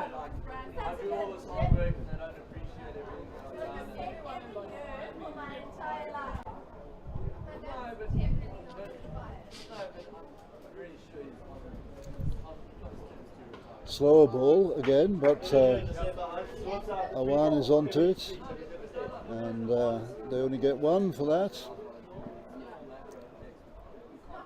So that takes Sheriar Awan up to 35 not out. Andrew Scobie's 22 not out. The total for Fulton's Flyers 67 for 1 were still in the 12th over. This is possibly the last ball, and that's well driven for 4. Very well played. Between the fielders, deep mid wicket, I suppose, all along the ground. Very well played. From outside off stump, placed it nicely in the gap. Well needed boundary. Yes, absolutely. Well needed boundary. Good placing as well. So at the end of 12 overs, the Fulton's Flyers are 71 for 1 wicket, 35 to Sheriar Awan and 26 to Andrew Scobie. And the accountants, both of them out there, will know what the remaining sum is, namely 67 further runs to score with only 8 wickets left. The only thing that one can possibly question is the technique or the tactics. But counting you can't. But the target is more than 8 and over. Counting you can't, because they should know that. Yes, should. So we're now in a period when the batters need to score at least 2 boundaries per over. 8.5 runs per over required for victory, and the field is spread out. There's nobody really anywhere other than on the boundary line, and that's been hit solidly by Sheriar Awan. That's going just a single. Oh, that was misfield, so they're going for a second one. Well run by Andrew Scobie, and there's a third one possibly there. No. Overthrows are not quite enough, and this is presumably Mr. Langeveld again, is it? Yes. It's all action now. Everybody is excited. Absolutely. This is the bit of anxiety going on there. This is the big attraction of Last Man Stands. Not a single ball must be missed. That's well run. And that's a bye, which goes to the batsman. So Andrew Scobie was the one that called the run.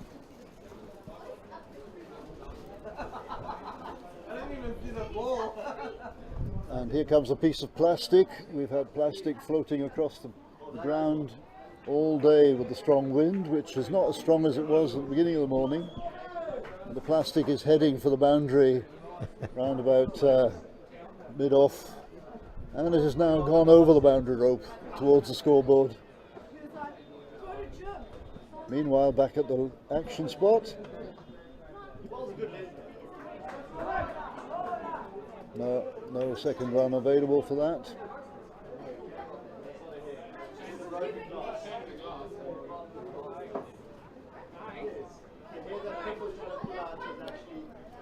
So there you are, as you see it. Awan 39 not out, Scobie 29 not out, and that is a dot ball. Awan has tried to overhit that one. You need to be calm at all times Yes. as a batsman. Yes. Don't get excited. Well, it's Play proper cricket. the time of the game now where if you don't stay calm, Absolutely. you could lose the plot. Yep. You could lose the plot. Because they've been there now for 12 and a half overs, and the new batsman has been in there for none. Correct.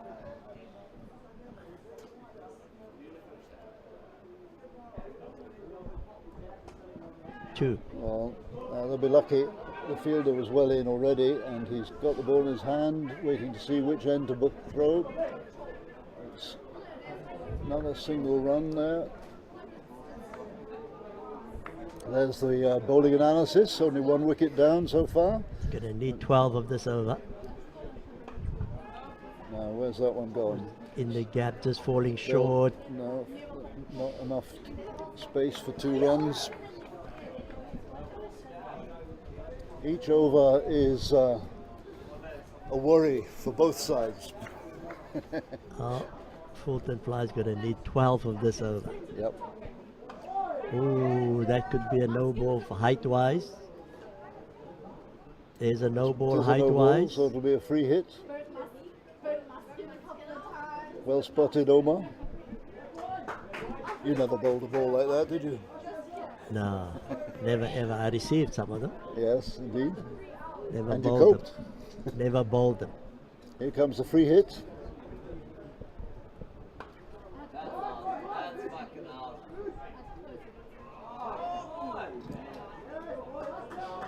Well run, That was the free hit. and they ran 2 off it. And then there was the original no ball, so that's a total of 3 off that ball.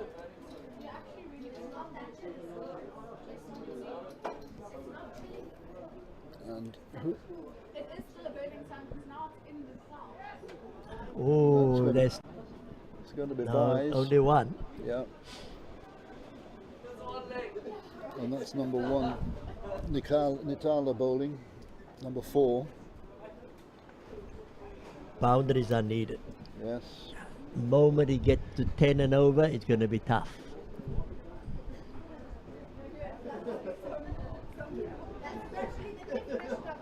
That's another no ball. No, it's over. It's over. He had his arm stretched out. It Okay. was just to indicate over. So that is 13 overs gone. And the score for Fulton Fly is 85, or 14 overs gone. So it's only got 6 more overs, and it's 53 to win. So they need to go at 10 and over now. It's going to be tough. 9 and over required, exactly 9 and over.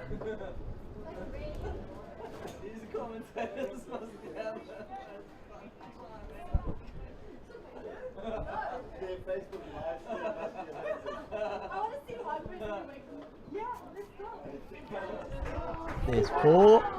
That's good. 4 That is over. what is required. Well done, Scobie. Plus a few more. Just behind square.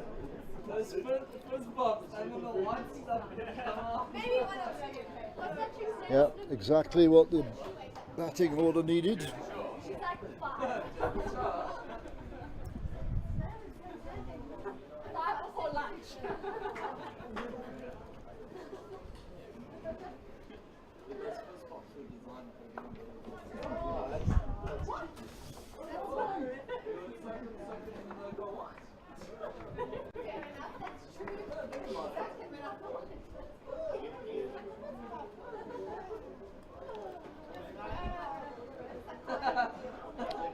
Well, that's taken the score up to 90 in the 15th over, 1 wicket down, and Sheriar is now on 47, so he's in danger of retiring.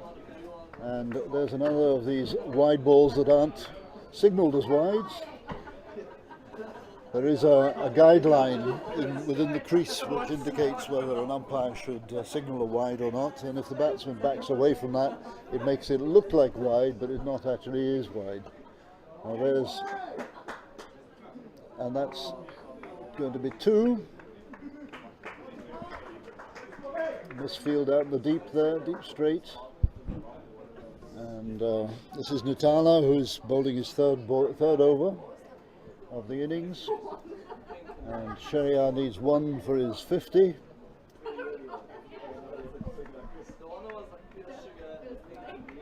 Oh, that's not Sheriar, that's Scobie, of course.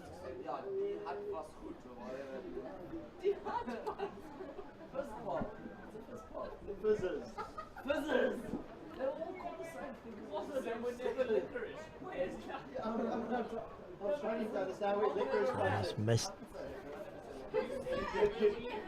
4 runs there behind square. Not very happy with himself, unfortunately. That was his reaction. He knows how vital that boundary would have been. Yep. Every ball counts. Every ball.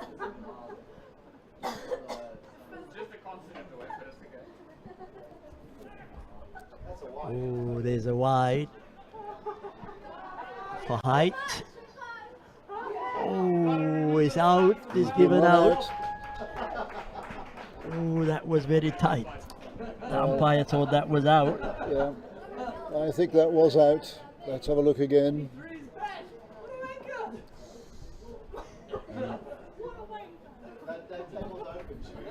And we've got a replay of that one.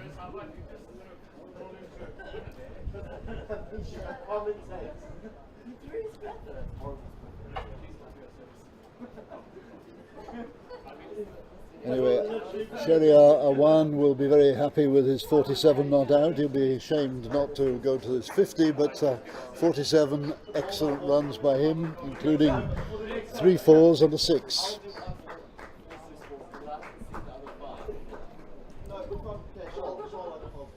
And the new batsman is Kazim Farid, the oldest member of the team. See if he can get going quickly enough to keep the run rate up roughly with the target. The target now is 43 to win, and we're in the 16th over. So only 4 overs left. It's now, the target is 10 and over, and it needs some big hitting here. Let's see if Farid is up to it.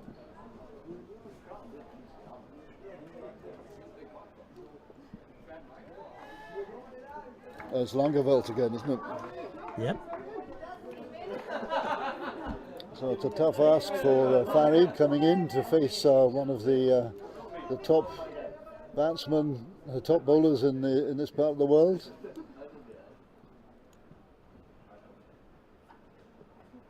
Oh, he's got back onto that. Fortunately, straight to third man. Yep.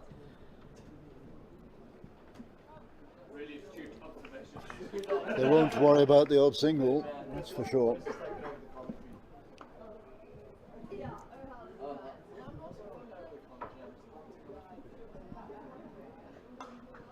Scobie gets that to extra cover, and again it's only a single. Singles won't do it, guys.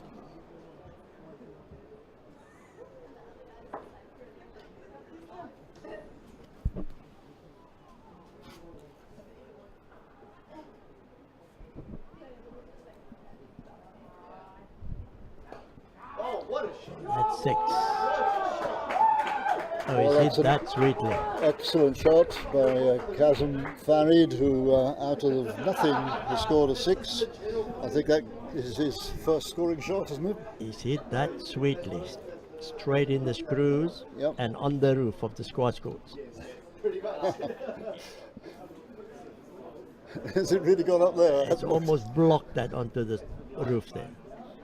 Has it gone over down onto the ground on the other side? That's the question. Straight onto the other side. Look there. Welcome. Unnecessary boundary. Well, the dogs are going off to look for it. So, Are they cricket What ball is that? finding dogs? That's what we want to know. what is that? 30 balls, is it? How many overs left? 5. No, this is the 16th over. Is this the 16th over? Yes, So that's 24 balls, 24, yes. 35 runs. Interesting.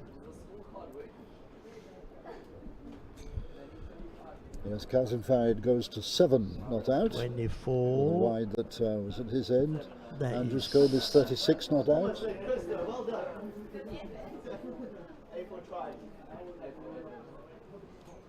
So at And least that was the end of the 16th over.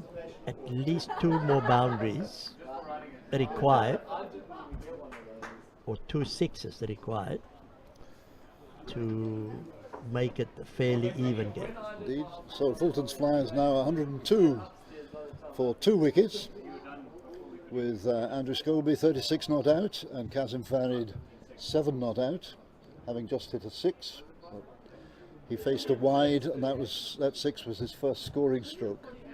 But they both count towards his total.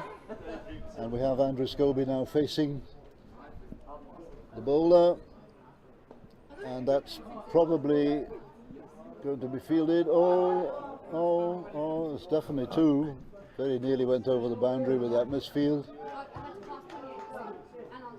And the bowler is number 8. The new bowler is Zabiso Sinele. Oh, is that over? There's the 6 Another required. 6. That's Scobie 6. He moves on to 38. 44 44. now. Yes. Right. Another 6 and he was retired. Very interesting So Scobie has situation. gone up to 44 from that figure on the screen. And he faces this ball as well, and that goes for 4 runs, square leg.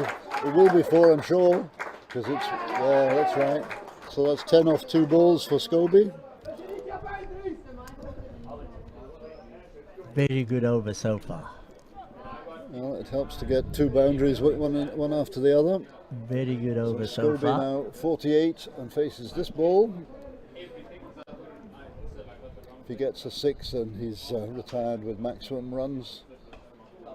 And that could be, it's only going to be 1.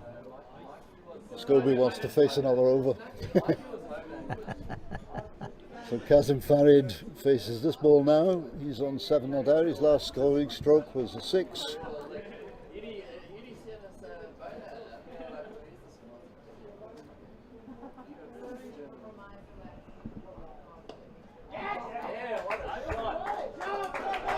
Very good shot. It's a lovely shot from Farid, an absolute classic. He didn't overhit that one, did he? Very good shot. Well placed. Timed it very well. And that's at least 14 off the over, 15 I think. More than what the doctor ordered. And so that is the 16 overs gone. No, 17 overs gone. 18 3 more balls, 18 required. 15 Very good. balls. 15 balls, 18 required, 15 balls. Oh yes, 15 balls. 15 balls. That's correct. plus any extras. Very interesting.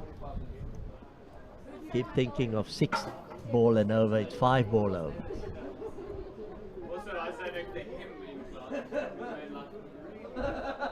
Oh, is that a wide? No. No, it's another of those elusive wides. No. At least the umpires have been consistent. It's been okay actually, the They umpire. need minimum runner ball. Yes. Minimum 5 runs. Minimum 5 You runs. see, he's bowling there deliberately. Yep. Langa Veld. Well, it's just outside off stump. Yep. Scobie can't get bat onto it. It's important that he get bat onto it.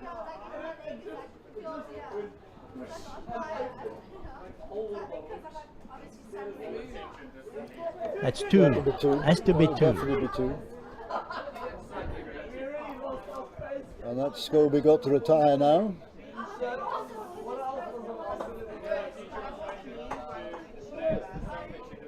So well done, Scobie. 51 not out. He retires on. And that's like a wicket for the Langa team. New batsman coming to the crease. The other new batsman has only faced about 5 or 6 balls, and he's got a 6 and a 4. That's Kazim Farid. Andrew Scobie scored 2 4s and a 6. And this is Aaron Krishna coming to the crease. Well done to Andrew Scobie. Scored a 51 for Fulton's Flyers.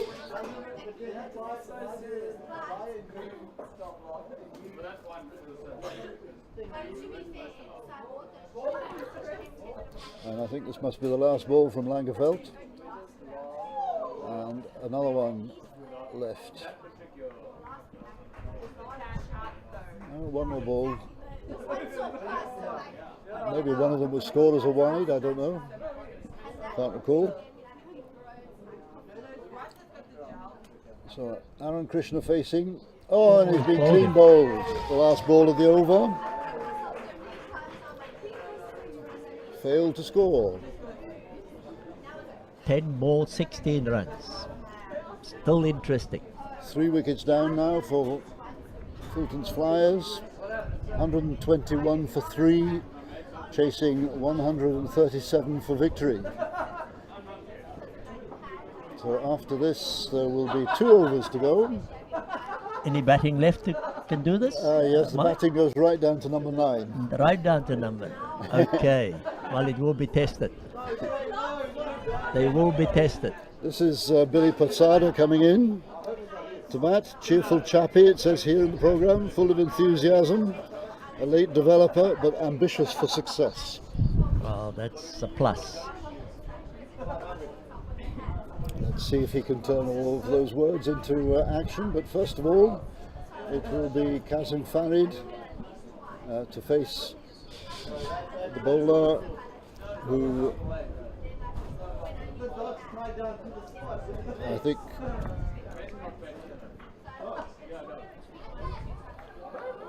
it's just a single, I think, yes.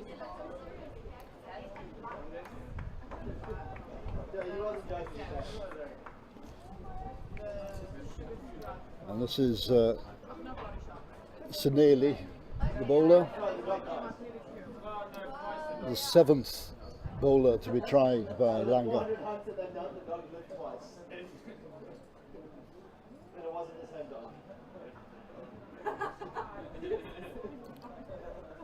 Billy Patsada facing his first ball.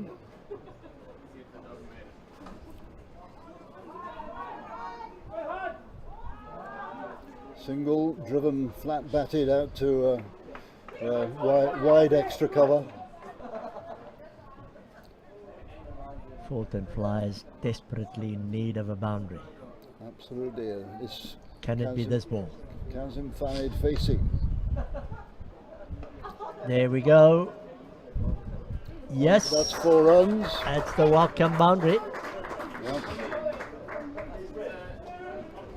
Much needed. Again, he didn't overhit that one, did he? He just got it in the middle of the bat. Made sure he placed it nicely. And it was theoretically stoppable by the fielder, but he wasn't to know how it was going to bounce.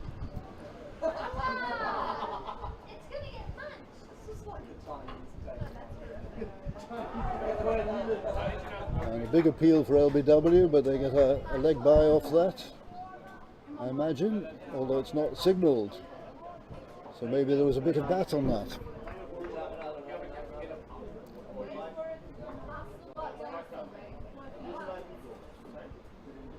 Oh, exciting times. Another 9 for victory, with only 1 over to go after this. That's 8 off that. And that leaves 8 required off the final over. Very interesting.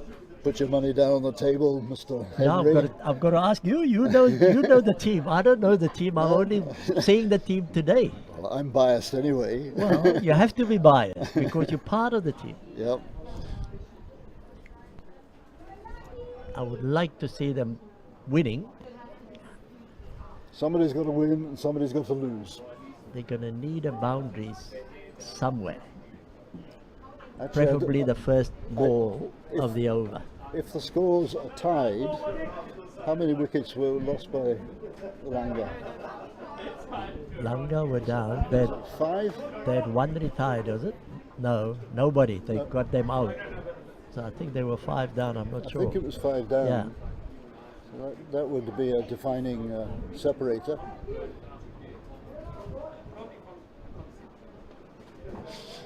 It's Patsada That's 1.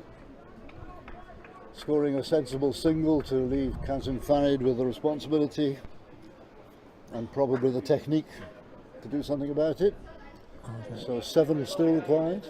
Anthony's statement. He's got to do it. That's high, but it's not going to be caught. But it's only a single. So 6 required off 2 balls, I think. 3 balls. 3 balls, is it right? 3 balls. 6 of 3 balls. Need a boundary.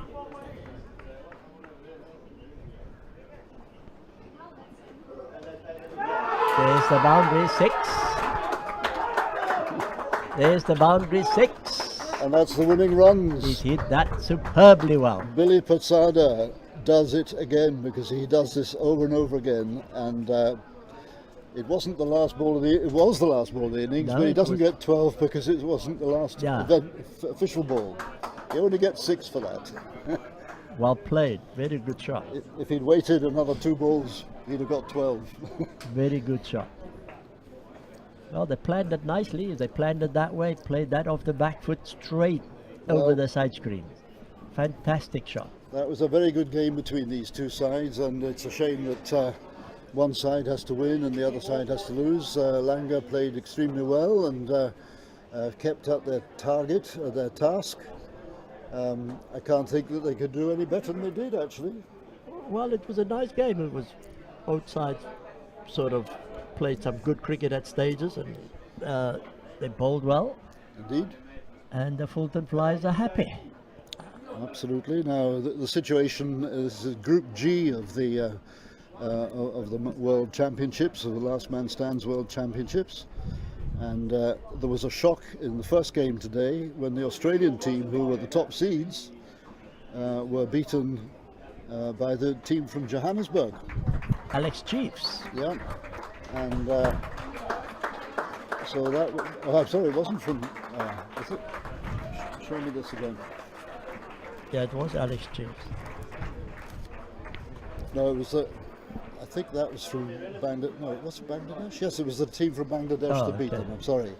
So the second 11 from Australia lost to Bangladesh, Tech Republic, and that was a shock. Those were the top 2 seeds, and here the Fulton's Flyers were the 3rd seed in this group, and Langa was the last seed, the bottom of the seeds.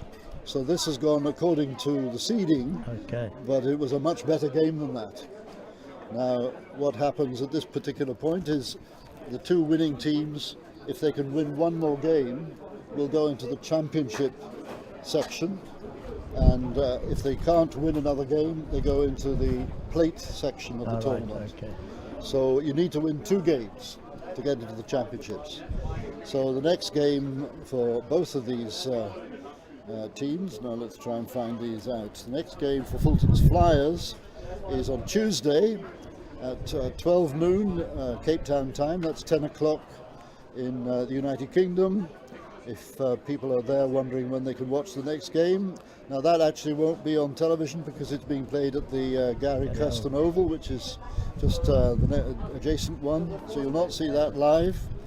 And the Tech Republic, the Bangladeshis who won today against the second 11, they're playing tomorrow, Sunday, at 13:40, the start of the game in the afternoon. That's 11:40 UK time, and they will be playing Langa Cricket Club. Okay. And although both of those games are at the Gary Custon Oval.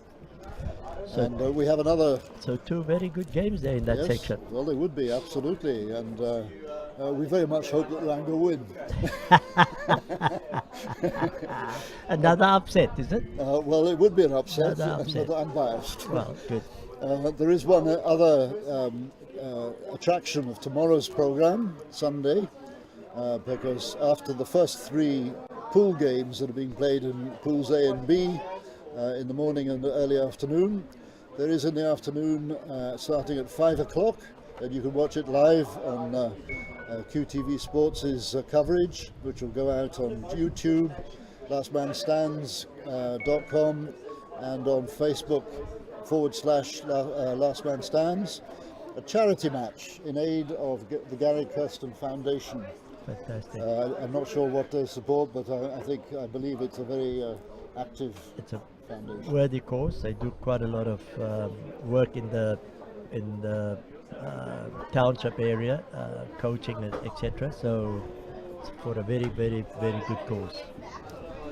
Well, you were invited to play in that match, but you have personal other attractions too. Unfortunately. But we look forward to inviting you back to do some more commentary on any of these days that you care to come back, Omar. You'll be very welcome indeed.